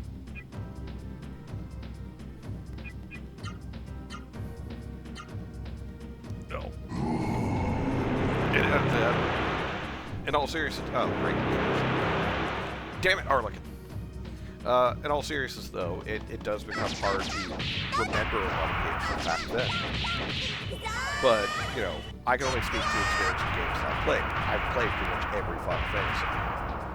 So I can say for certain, like, oh yeah, I remember about this particular one because I played it, and this is what stood out to me.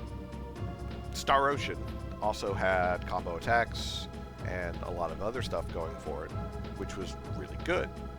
Star Ocean, Second Story were both really good games. Unfortunately, Star Ocean was until the End of Time came out, and it was honestly kind of ass.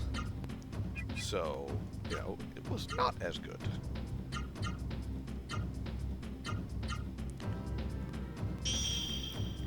And I feel kind of bad because, again, the first two Star Ocean games were really good, but it feels like the later additions to the Star Ocean games just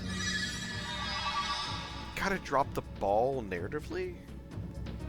Like, they just didn't feel as well written, I guess is the best way.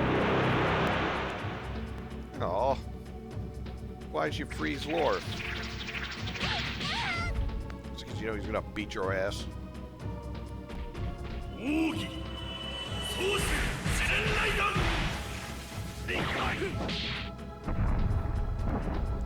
none of that.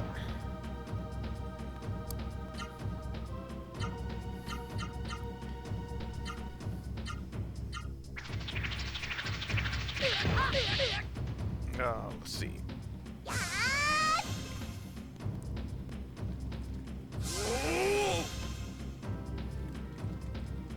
Let me see if I can find... Alright, here we go.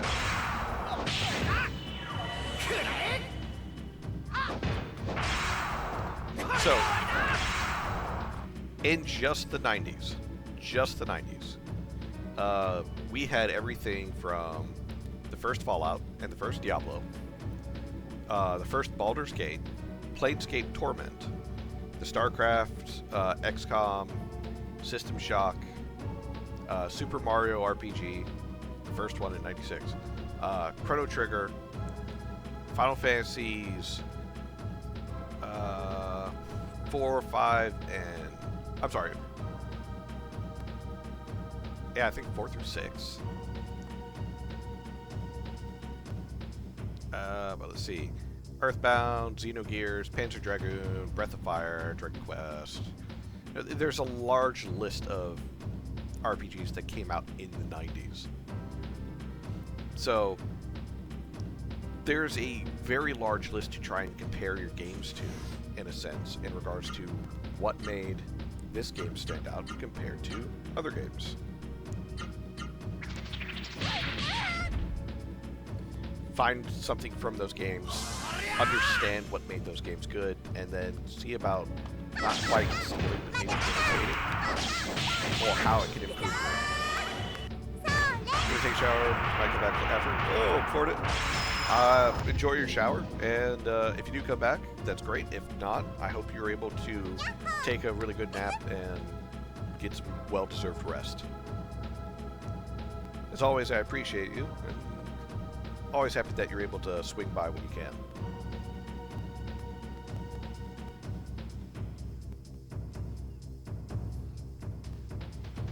But yeah, look at the older games of the genre that you're trying to essentially... Imitate's kind of a bad word, but it's kind of right. You're essentially trying to learn from what they have done.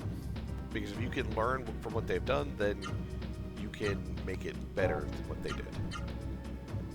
That's the goal, at least. Let's do an iota. Ow. Ow.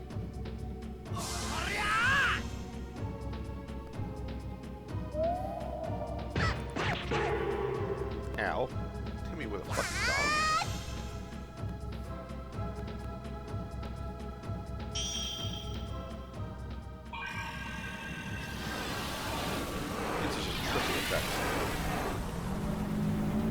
It's like he's charging at you out of a kaleidoscope.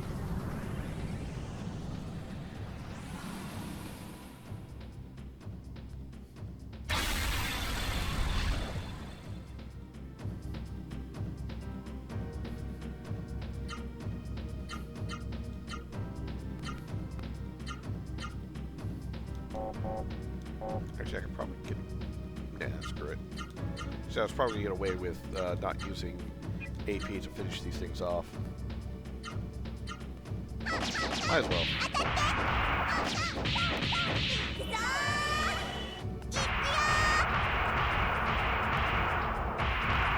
But yeah, thinking back of like the older RPGs out there, ranging from, you know, SNES to PlayStation 1 or so on, but the different genres, no, not genres, the different systems, and then think as to what made that game stand out if you played it, or if it was a very popular game, what do people remember the most from it, and why?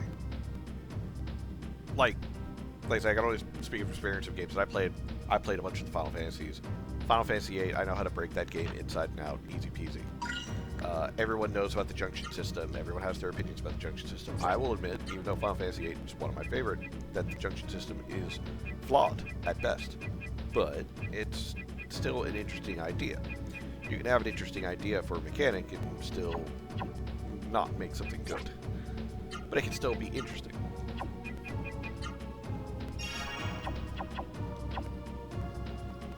I'd rather play something that's interesting and maybe a little bad or have some bad parts to it versus playing something that is the tried, true, and boring. It's part of the reason why I honestly haven't played a Legend of Zelda game in a very long time. Because while I'm aware Legend of Zelda games tend to be very good, I'll be honest that they kind of bore me because of the fact that they're all the same in some aspect. Yes, Yes, pull a lever. See what happens. What's the worst that can happen from pulling the lever? Oh, turned on the elevator. You know, I've really not played any of the Legend of Zeldas because a lot of them just feel like the same game to me. Narratively as well as mechanically. So I just don't play them. I'm not saying they're bad, I'm just saying because of that same old, it's feeling like they're playing very close with what they know. They're playing it safe with every installation to the series. Versus other games out there that change things up. It's like each one is its own unique portion. It might be part of the series, but how it controls or how it feels, narratively speaking, is vastly different than the one before it.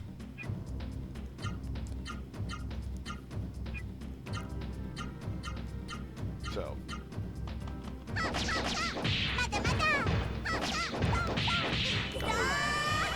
These things keep blocking.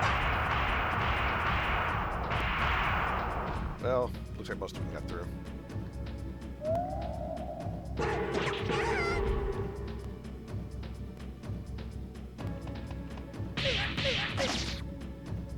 I want to look at that. It just reminds me of an angry chicken.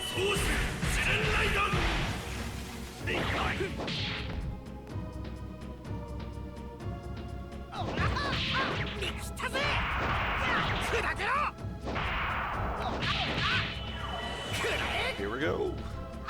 Whirlwind combo. Damn it. Spirit. Throw some hands.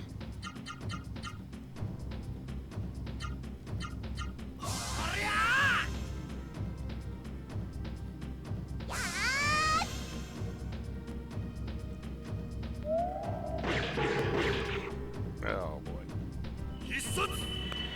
There was another thing interesting that it wasn't well done. For the Final Fantasy series, I guess the sphere grid and the license system from 10 and 12, respectively. Those things were kind of annoying. The license system was better, but the sphere system was more expansive. What else?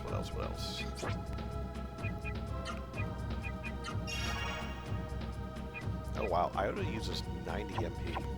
It does do a lot of damage, I guess that's fine.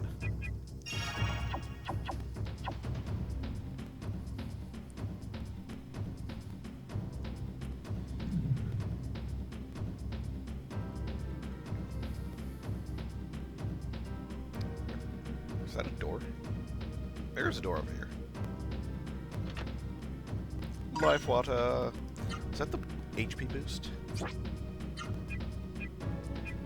That is the HP boost. Lord.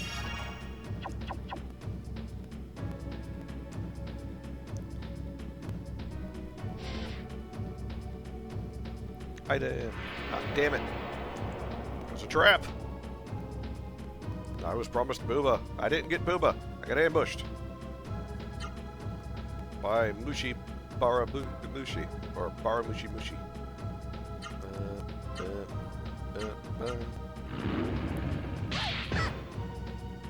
Haha, blocked one. Just a block.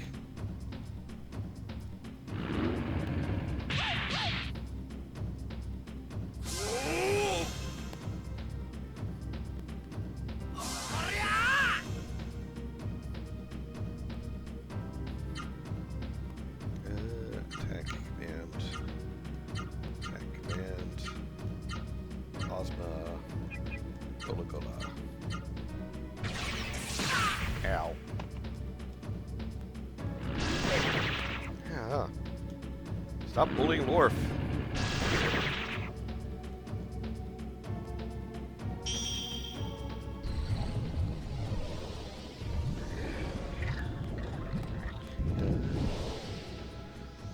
Gola.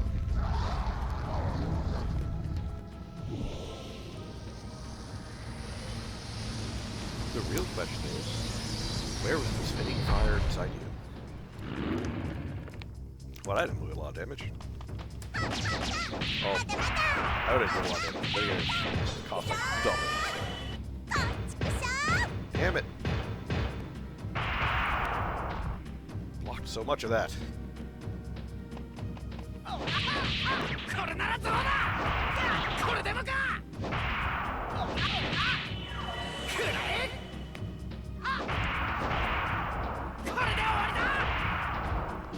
Damn it! Didn't give me the ability. Fucking rude.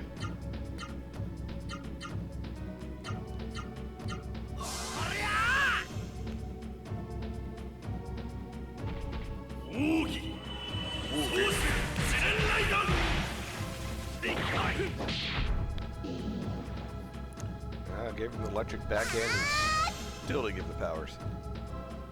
These are stingy.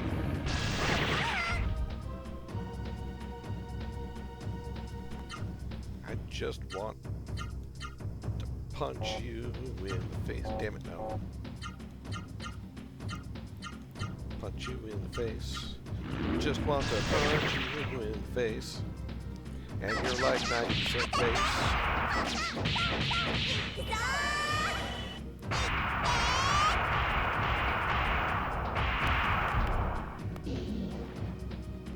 Still didn't give it.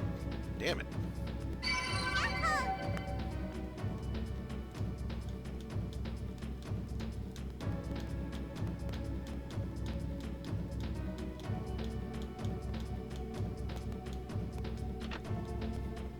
Evil God, I thought.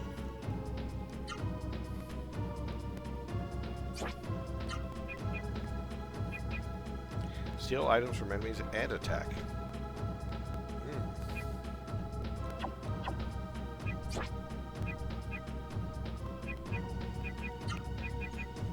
I mean, that would be super useful.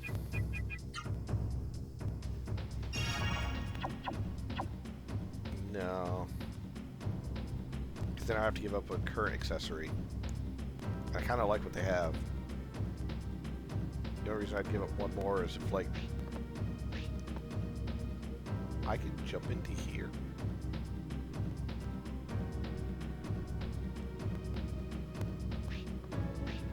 I was just guessing. Who are you?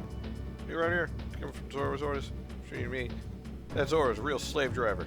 I don't even need to guard a power unit like this. Zora's still here anyway. Wait a minute. Zora didn't say anything about new people coming. There's Russer wearing foes. You son of a... I'll teach you a lesson. Man, nothing gets past this guy. He is a sharp one. He deserves a promotion. I think, Death King.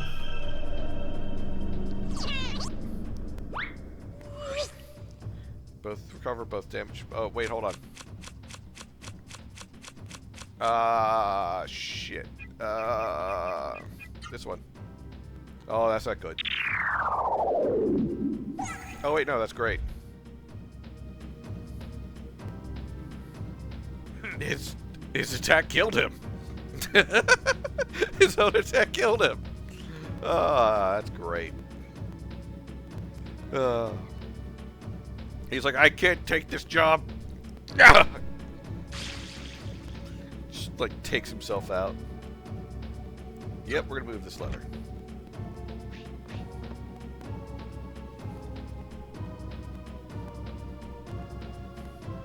I wonder how many of these others that I've missed. Oh boy.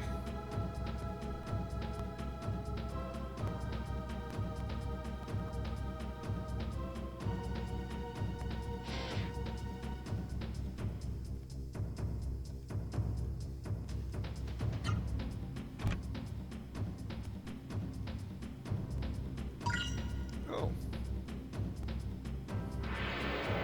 I found a crushed person and found the book for the sword. That is unfortunate. Can I run? Yes, I can. I didn't feel like dealing with Mr. Terrorface. His face is terrible. Terrible? Terrible.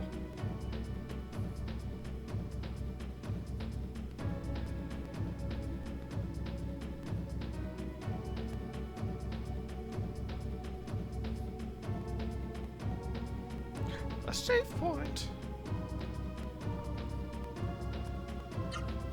I like save points because it tells me I'm going the right way, I think. Maybe. I don't know. There's probably a bunch more of those generators I was supposed to turn off, but I didn't. So... that's probably bad. Means I'll probably have to backtrack if... But I guess we'll cross that bridge when we get to it. At the same time, if your game has you... Oh, damn it, no. I want to go third. If your game has players backtracking, that can be fine, so long as it doesn't feel ultra cumbersome that is backtracking. You know, like it kills the progress because of how much they have to go back.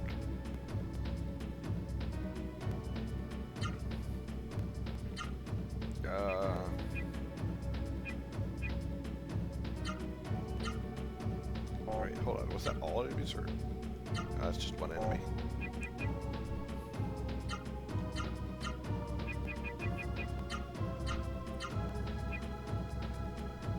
Gola. Do a magic rush. See how that works. Before they use their stupid card thing. Ah, shit. They're using the card thing. Okay, I want the one on the far right. I think it's this one. It is!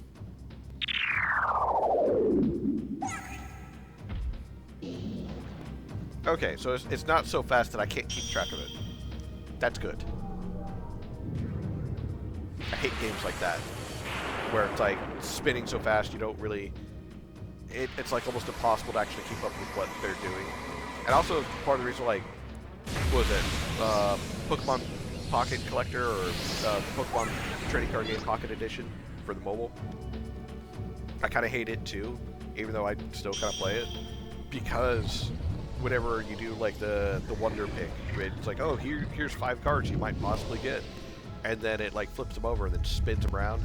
There's no actual way to try and track to see if you can get the card that you want. It's purely luck based and RNG based as to whether or not you get the one that you want, or if it just, you know, fucks you over and you're like, yeah.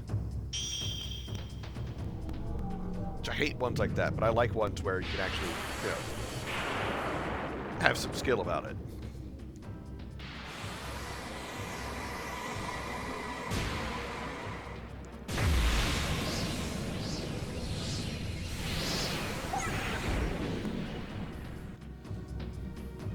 Well, at least I know a Magic Rush would kill all 3 or kill them, if that one particular one didn't off himself, so.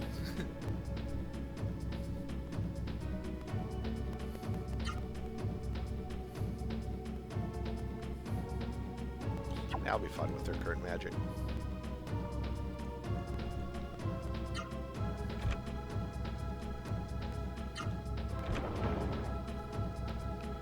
Throne room's open.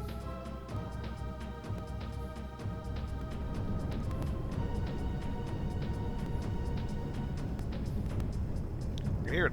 That's the sound of the mist generator. I hear it too. She's not here. Zora, the one who deceived Grants. Thought she would be here. You're right. Castle Lord's room. Where's Zora? Wanted to defeat her and get back the Rossuru egg.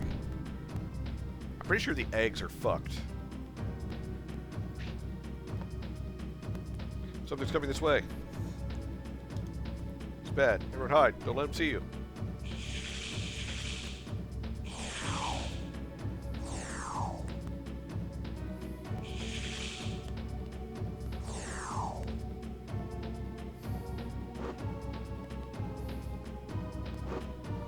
What is it? Songi? No.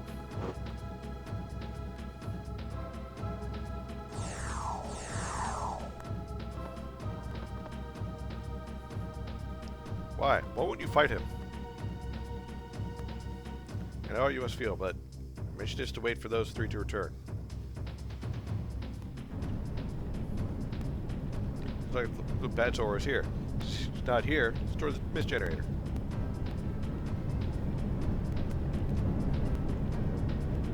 It's locked. We'll punch it open. Mist generator just out here. Just look for the key.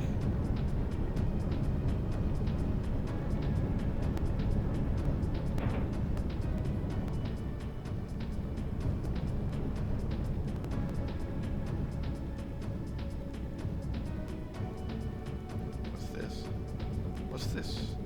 What is this before?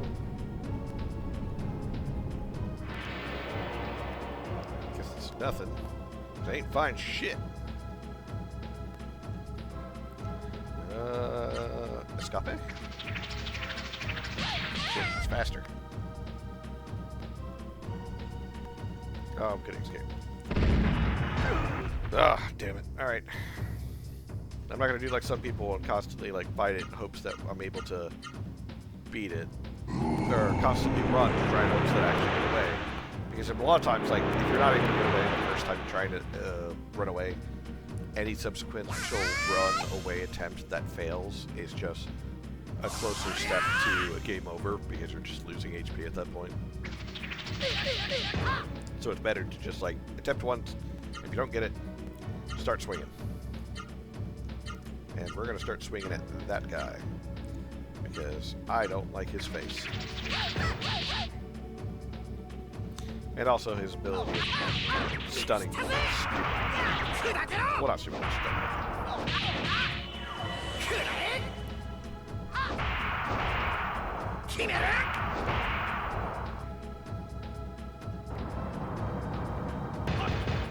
Haha. Ow.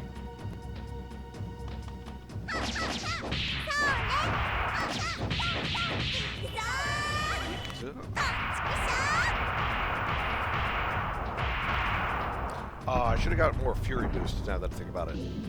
That would be super useful. Oh well. Spirit, attack. Give the electric bands.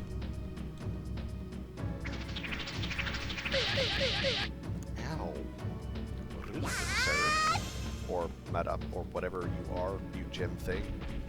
Okay.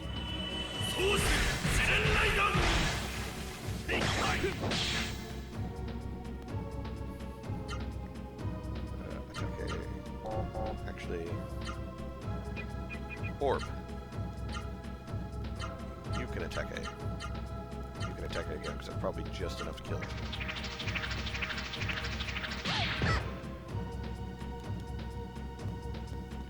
Behold the power of orb!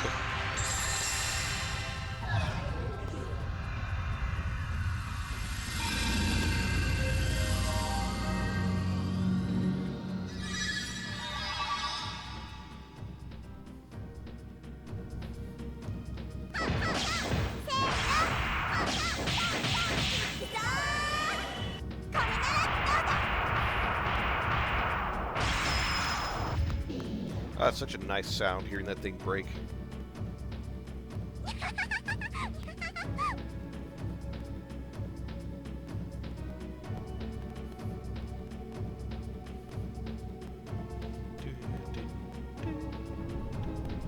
Okay, let's check. I didn't see anything in here, right? This kind of stands out, but I can't, like, actually click on it, so I don't know what it's about, so...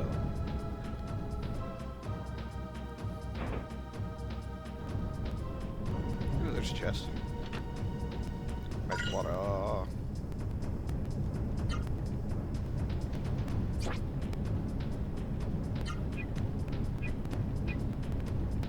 XMP plus 8. I'm gonna give that to Fella.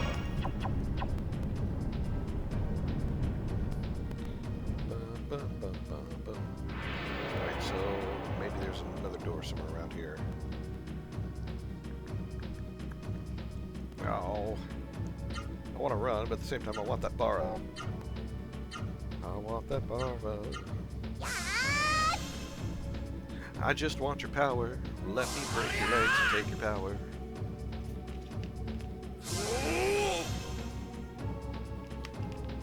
I keep forgetting that I let my girlfriend paint my fingernails. So, I have purple nails right now. And every now and then I'll look at my fingers and be like, what the fuck is on my... Oh yeah, that's right. Oh no, your force amulet's gone. Well. Attack command. That one. Command. That one. Attack command. That one. Get out of it.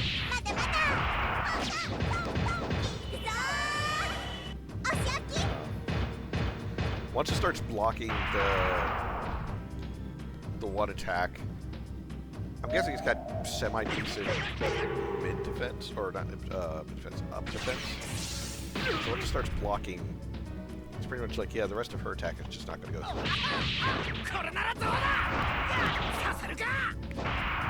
This attack combo, I believe, uses primarily a lot of... let's use primarily, but it uses a fair amount of downs, so I'm guessing that's part of the reason why that gets through.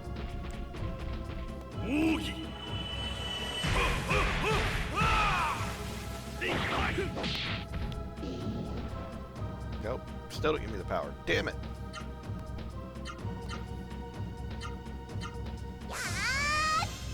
I just want your power. That way I can beat the shit out of your friends. I mean, that's truly the secret of power of friendship, right? Just using your friends to beat the shit out of people you don't like.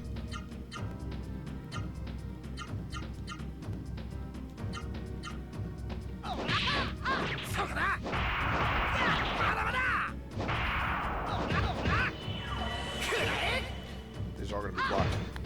Oh, no. One got through. Two got through. Okay, so only one of them got blocked. Morph still doesn't do enough damage, though, comparatively. But he doesn't do as many hits.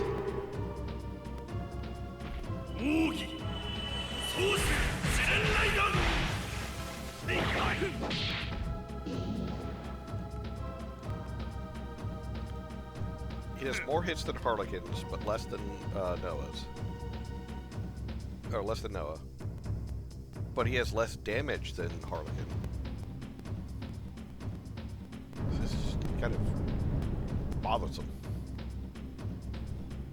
Is there any doors on the side? No. Oh. Welcome to my castle, Rosaru heroes. So, are you Zora? And what if I am? Meet back the Rosaru egg you tricked Grants out of. Oh, little Noah, you're just as silly as I heard. Ha ha ha. I'm truly loved and protected by court. Surely you didn't expect me to just hand you the Rosaru egg. Boo-hoo. But don't worry, I will fight you. If you win, I will tell you where the Rosaru egg is. That's right. Zora's not the end boss. Cord is, I believe. Well, hello. I hear you're mostly legs. Let's do a fury boost to yourself. Spirits. I did not heal enough, and that is an ass crack. You know, the bad thing about wearing one-piece spandex is that they do ride up. Ow, that hurts quite a bit.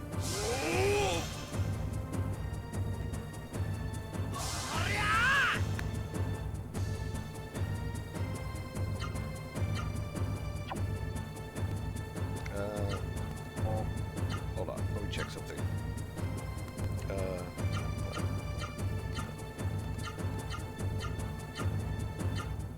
Oh, he can do it, but he doesn't have enough spirit. So he needs more and more spirit.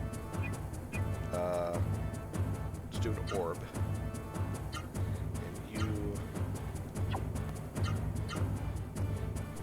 No, you don't have enough from yours just yet, so you're going to actually attack. You're going to heal everybody.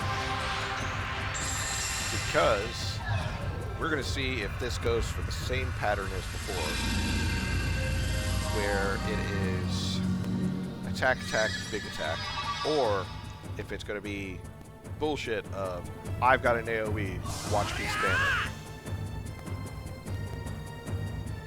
it. Here comes an AoE.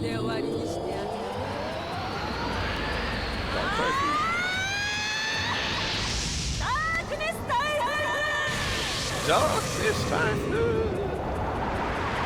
Alright, you know what?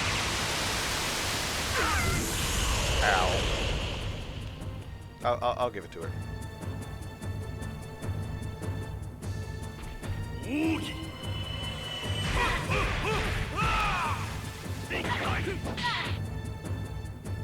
Probably didn't do nearly as much damage. Means he is less effective against them due to certain resistances. So,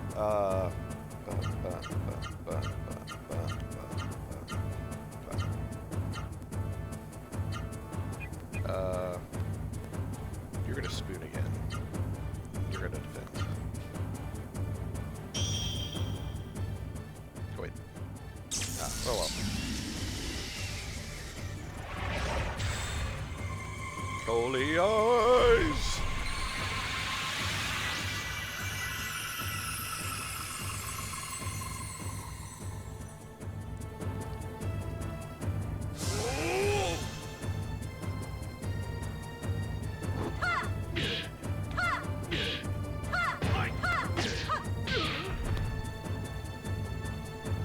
So, one attack, then AoE. That one cheated.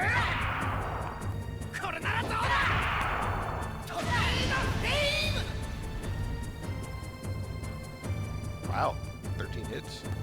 Okay. Spirit. I feel like she's going to Dark Typhoon. So, a part of me says Dark Typhoon. Yep. Okay. So, if this pattern holds, it's attack, Dark Typhoon, attack.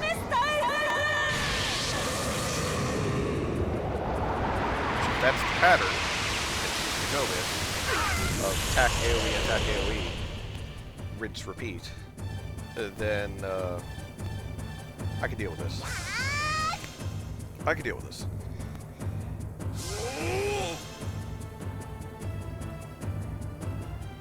So, first up, you're going to Spirit again. You are going to go full hog and attack.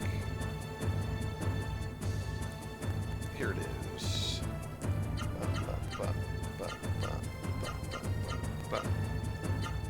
And then you are going to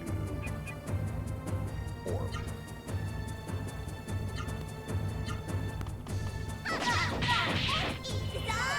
She's going to attack this round. And then next round she's going to Dark Typhoon.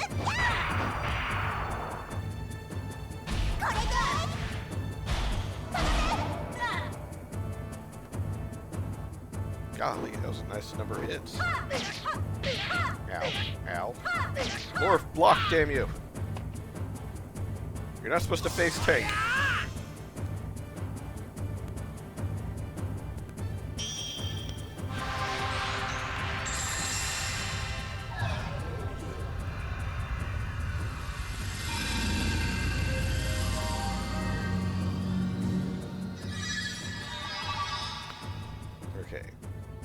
So I believe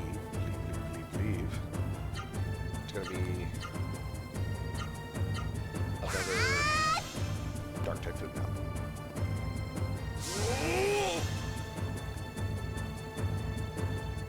Yep. Okay. So yeah, that's the pattern. I can deal with this. I've got this. She may ruin my life in other ways, but she ain't ruining this run.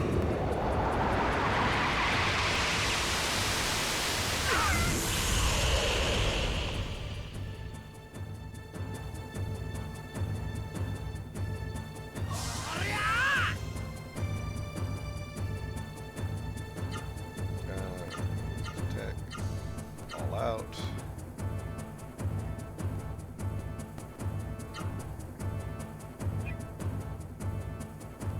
Let's do sortie. And then you're gonna orb again. I'm gonna have Harlequin do an orb after every Dark Typhoon until his mana runs out. Meanwhile, I'm gonna try and see if there's an elemental weakness that she has, while also just having Wolf charge up to use pretty much his big attack.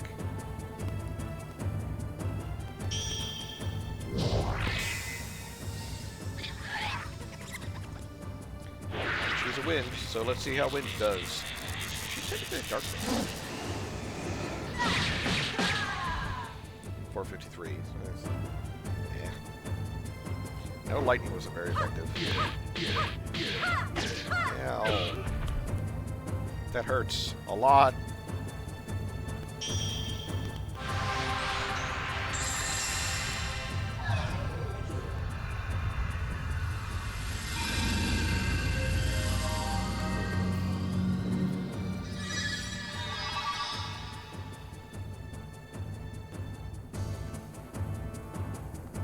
Alright, and then she's a Dark Typhoon. So then next round, Noah's going to let loose, and then Harlequin's going to let loose. Wow.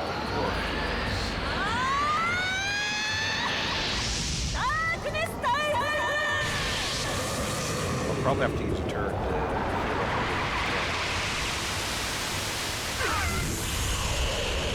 That'll be fine.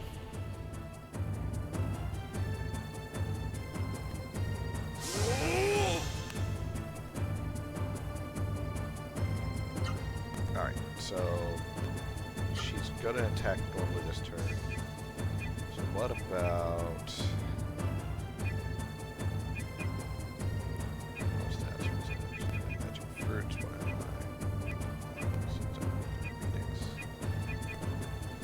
I? No. We'll have to magic fruit.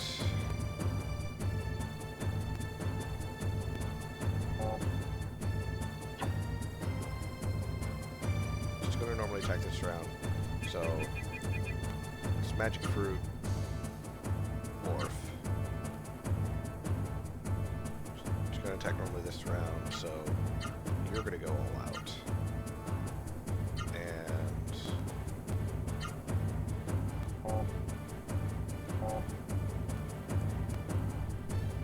you can't have him go all out because then he'll die. You'll spoon.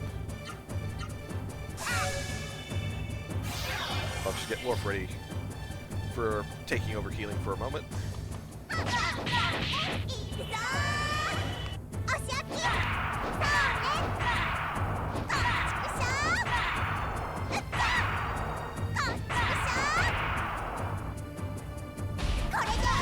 So far, only one missed. It was one of those initial kicks, because it was a low.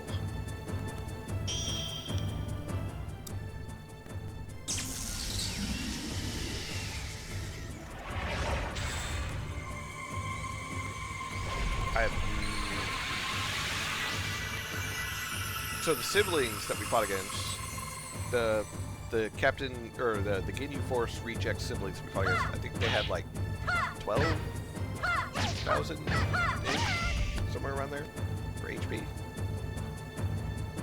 So that means...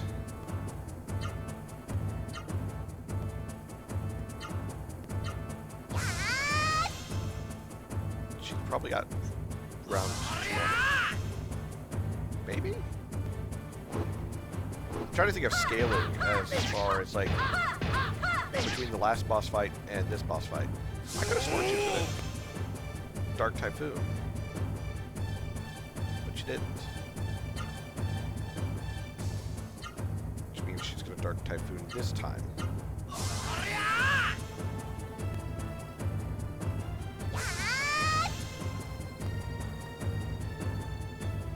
Glare. Oh, she's different.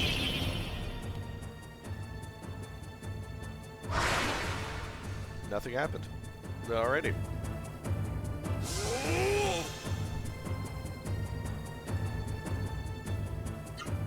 I'm waiting for her to do the Dark Typhoon.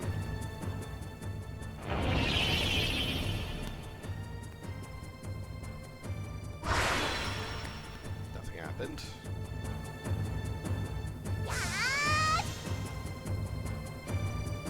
Because I want to go all out, but I don't want to leave myself wide open to the pain of the Dark Typhoon. Lorf can handle it. Noah can handle it. You, Spirit, just be safe.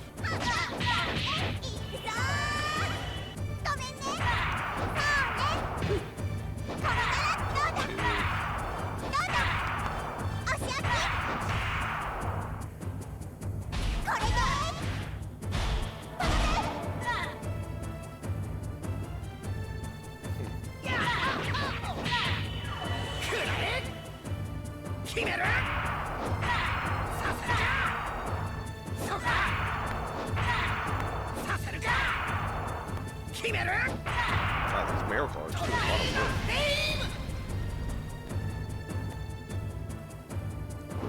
But she is not near dead yet.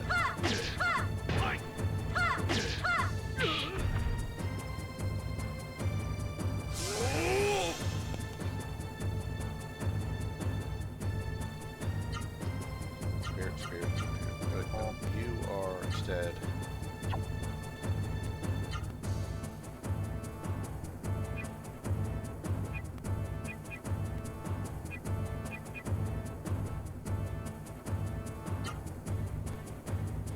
Magic for yourself just instead. The two of them are going to be blocking. But it could be that she only used Dark Typhoon so many times, and now she can't use it at all. If that's the case, that's great, but at the same time...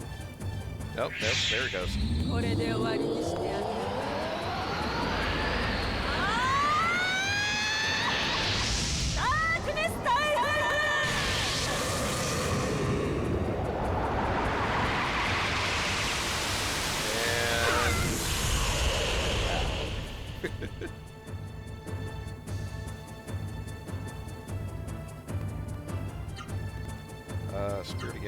Spirit again. Ozma, Spoon. Spoon!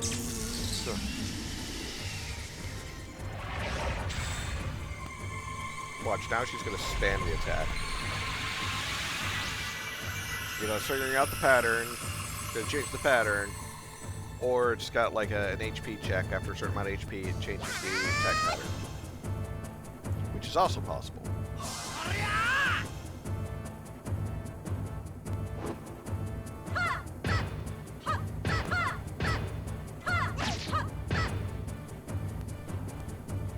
If that's the case, it's balls to the wall. You're gonna Spirit just in case.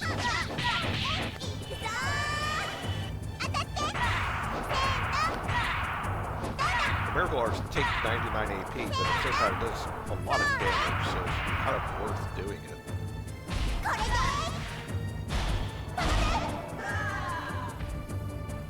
Ooh, she's getting low.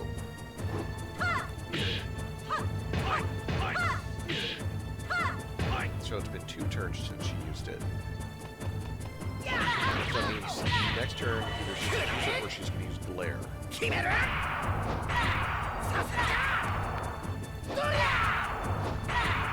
See, I kind of like this novel of games, that I can sit here and play them and figure out the attack patterns of, like, bosses and such. And I kind of like the fact that, like, I don't have a guide for this, so it's just purely me trying to figure it out. Remember that's damage, so just do it again. Because if it does Dark Typhoon, he'll be fine. Doesn't Dark Typhoon. Ah, didn't flare either. Oh no, it's perfectly fine. That'll get back immediately. Spirit, spirit. I'm gonna have you attack this time.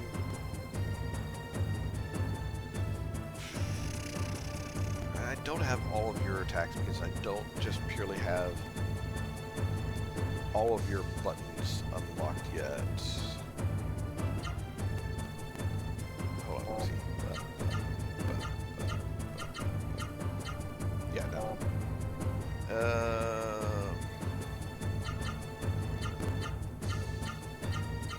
No. One short for that one. So I guess we will go to...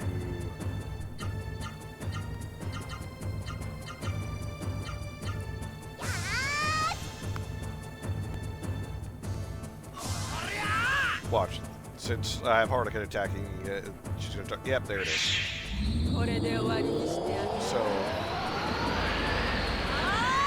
the time between Dark Typhoon is the lower health she gets. I like this. Because it means it's not as predictable. It's moved essentially 2 spots now. Towards the fourth.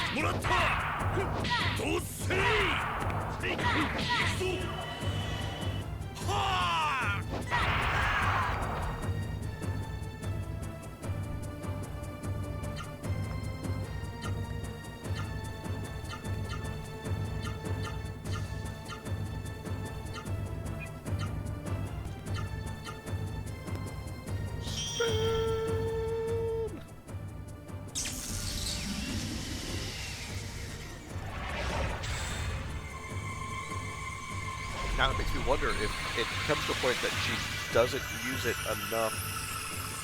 Well, obviously it's going to become a point where I'll kill her before she can use it again. But it's interesting that she's using her most powerful attack less the weaker she is. Versus in some boss fights that you encounter in a lot of games where they increase the amount of times they use an attack because it's like the boss is getting desperate. Oh, never mind. She's dead. But I also kind of like that too. It's like the boss is getting desperate, so they're like pulling out their big attacks more often.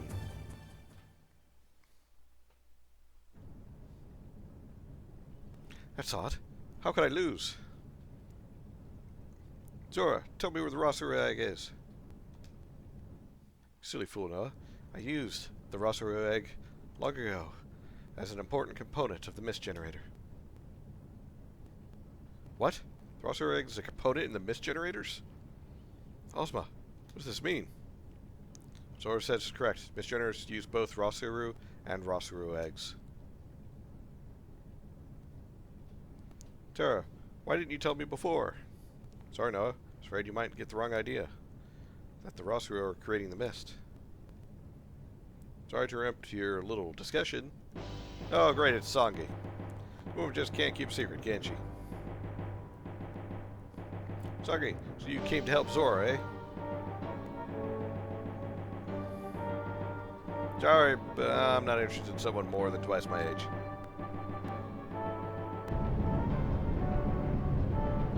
Ah, what good is this puny lock going to do?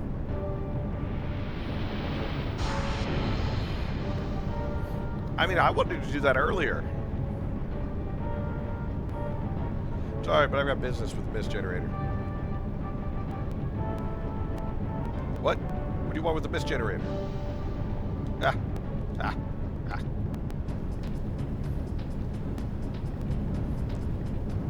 Wait, she's still back there? She is. I thought I... Well, I was going to save, but instead I guess we're going to go punch Songi. Ah, shit, I didn't... Oh, well. I should have healed. Just be safe.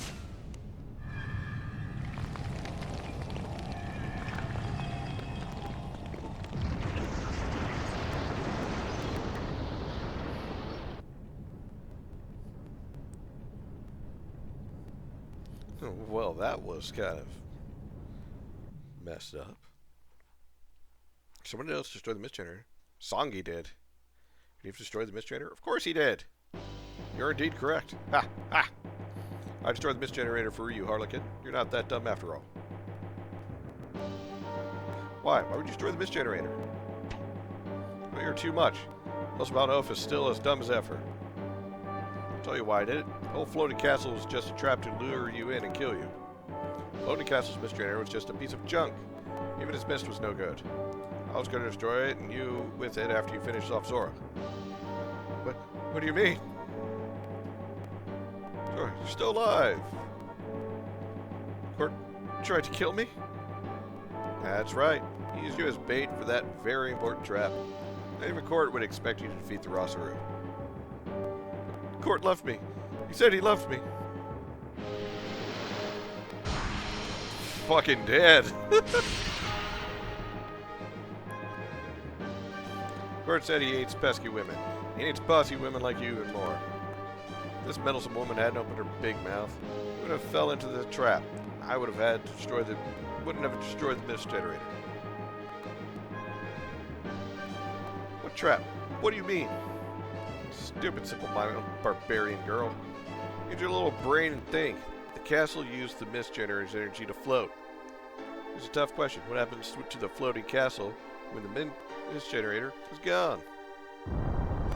It starts falling. Oh, we're in danger. The floating castle's gonna fall. The castle's gonna fall. Congratulations, you answered correctly. Your prize is a rapid free fall to the surface. Sorry, wait. The floating castle was a trap for us. Then where's the mist generator creating the mist in the Crystal Kingdom?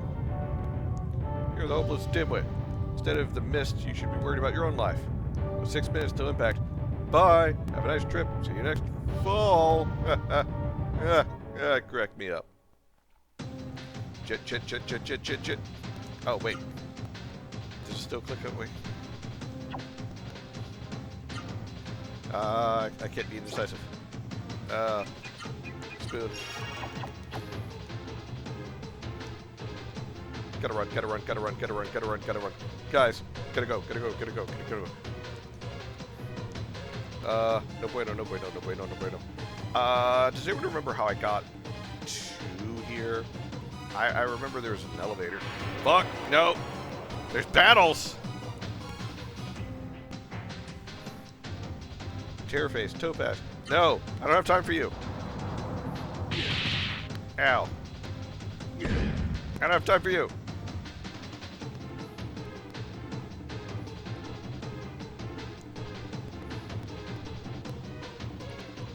Come on.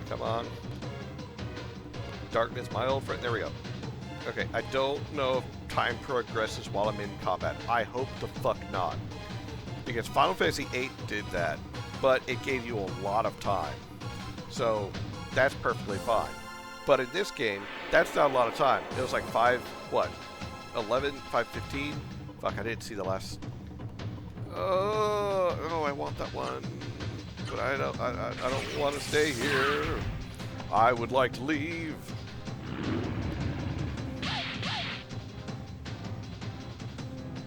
Oh, we cannot escape. Alright. I guess we're gonna find out the hard way. Meta. Spirit.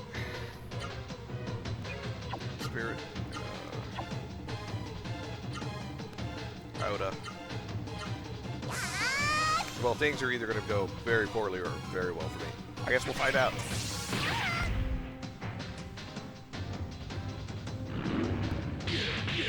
Oh, I could equip the stuff that gives me a lower encounter rate. I just thought about that.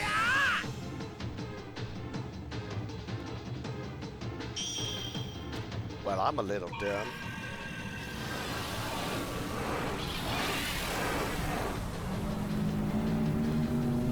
I really, really hope it doesn't like count the combats as far as the timer. Purely because these animations tend to be kind of long. So I'm pretty sure I just wasted like half a minute right there on that one animation.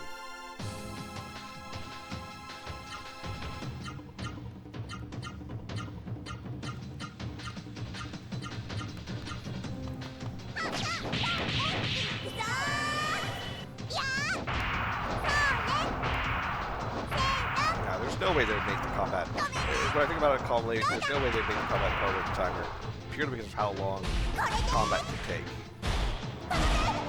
6 minutes to get back, and oh, by the way, combat eats away at your time. Stupid freaking chicken.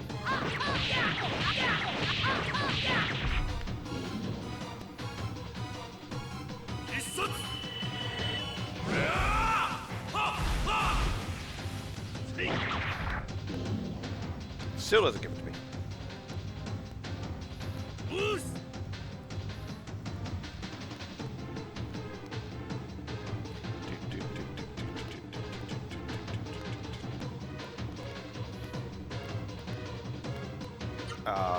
It does kind of count.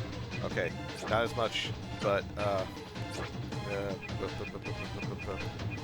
good luck, Bell. Items.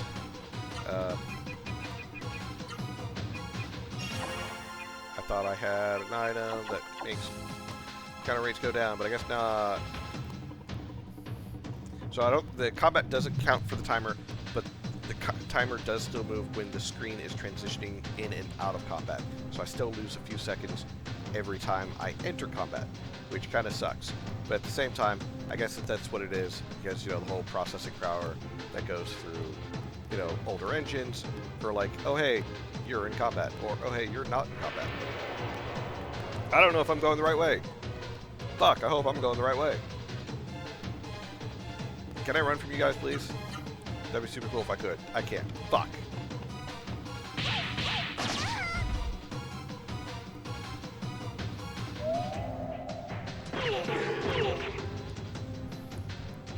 Alright. Spirit. I don't really have time to be fighting you guys, but you know, since you want a knuckle shuffle, I guess I'll oblige.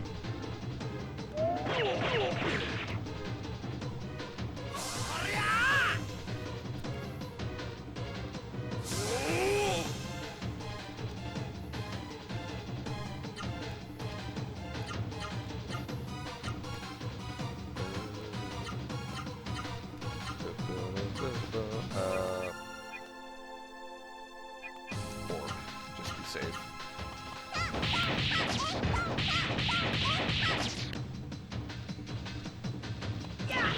Points for hers. But Morph has all the points he needs for his.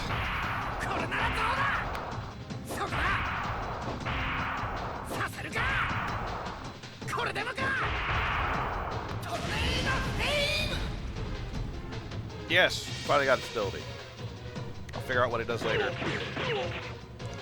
I just need this stupid mage guy to die.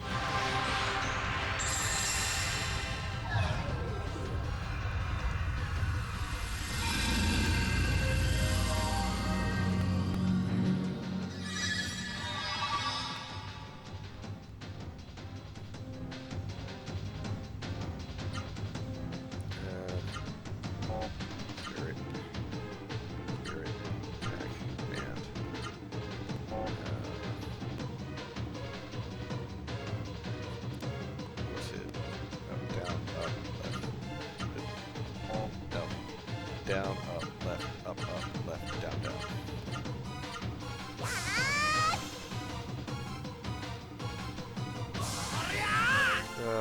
Stupid mage guy needs to get out of my way. Oh, what accessory are you taking away from me? Scarlet Jewel. Yeah, you dick.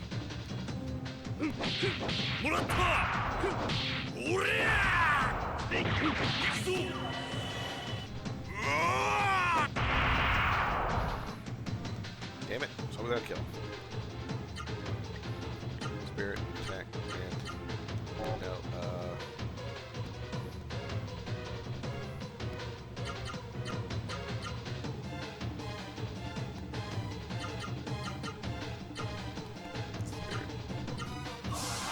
No, that will definitely kill him. I didn't use her ability, but I did use two of them combined together. So it's gotta work, right?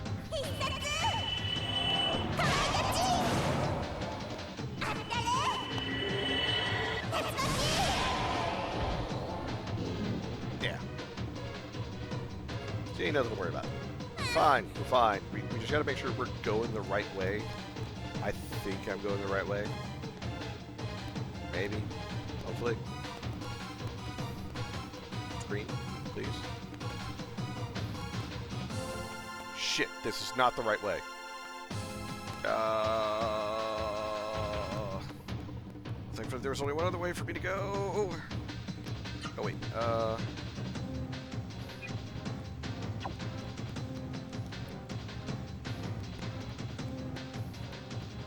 No. It would be nice if I could use a door, but I don't think I can use a door. And even at the same time, it would make no sense for me to use a door right now, because if I used a door, that would kill the fun of, you know, having to escape from a falling castle. Yeah, I already got your ability. I don't care anymore. We're gonna run. Thank you.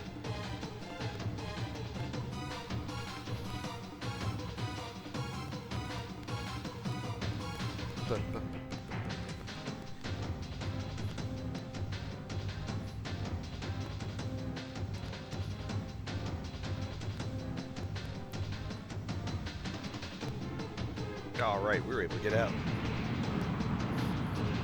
Turns out I went to the wrong exit. You know, now I'm fucked. Back so the new class Dark Knight plays around life skill and life management utilized for the oh cool. So it essentially, instead of using mana, it uses its own HP for spells and abilities. They're gone! Luke's and all the sword are gone! Must have sought shelter somewhere.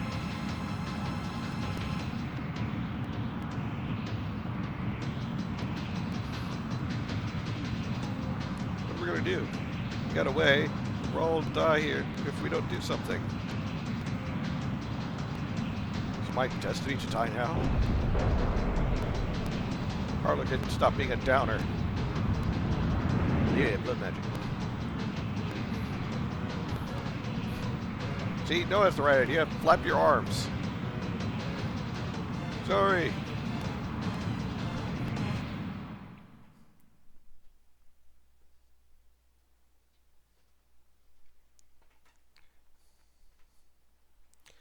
They're pretty tanky and does physical and dark elemental damage. That's good.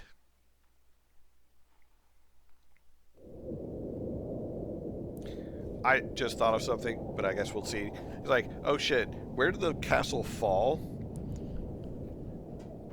Because, like, part of me is like, oh shit, we saved Booma. Shit, we just dropped the castle on Booma. You know.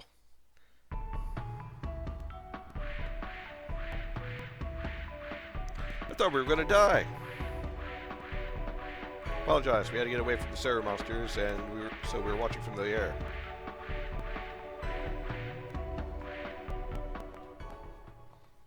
Forgot how the story goes for Legaia 1.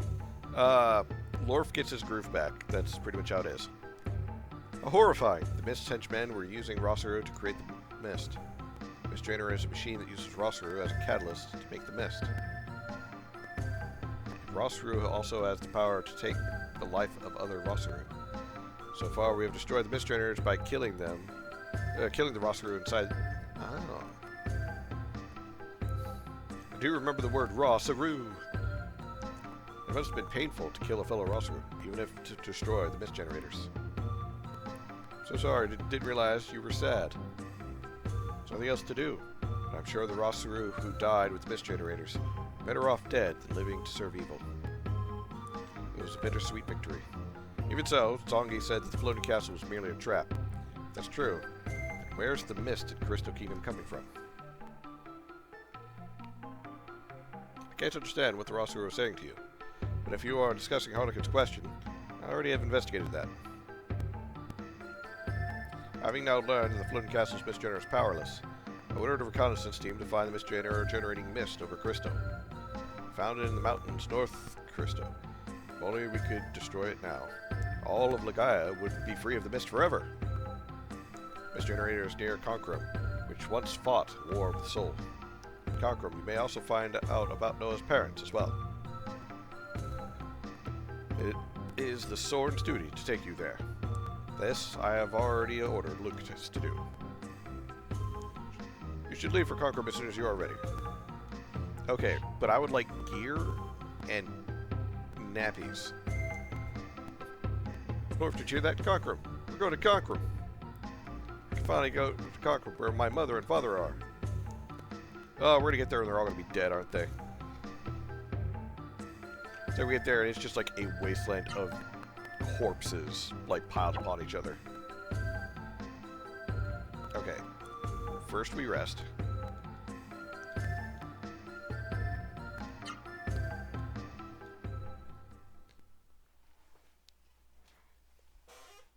Ah, nostalgia. What? Another dream sequence? Father? Mother? Noah, I feel your presence so strongly. You're right near us. But this will be the last time we can send you our words. He has found us out. Who has? Who are you talking about? Man who brought the mist into the world. Man who invaded the realm of the gods by changing the Seru and creating the Simseru. His name is Kor. Huh? Father? Mother?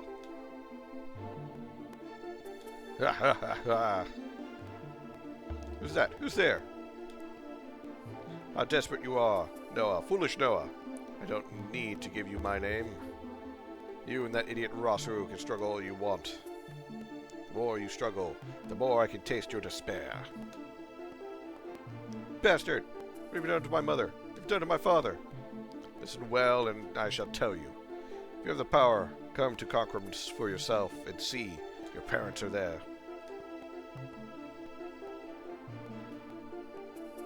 Bastard, where'd you go? Don't away from me.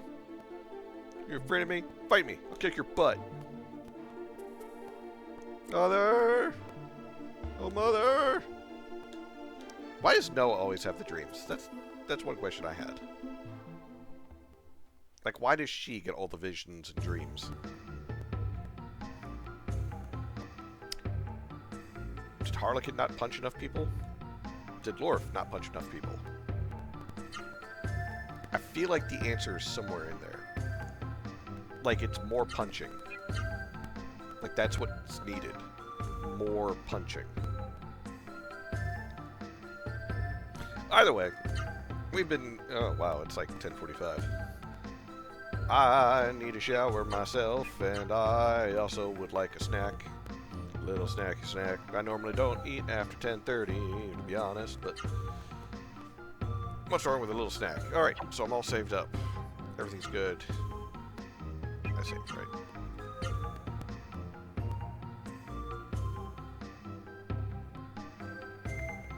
Yeah. 47, 41, 40. Yeah, okay. Oh. This has been a fun game, though. I still want to, like, find other old RPGs, retro games and such, that I never played.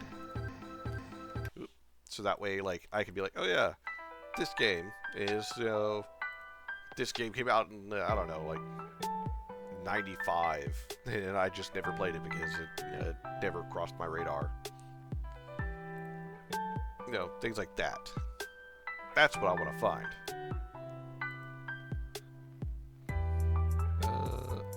Let's see.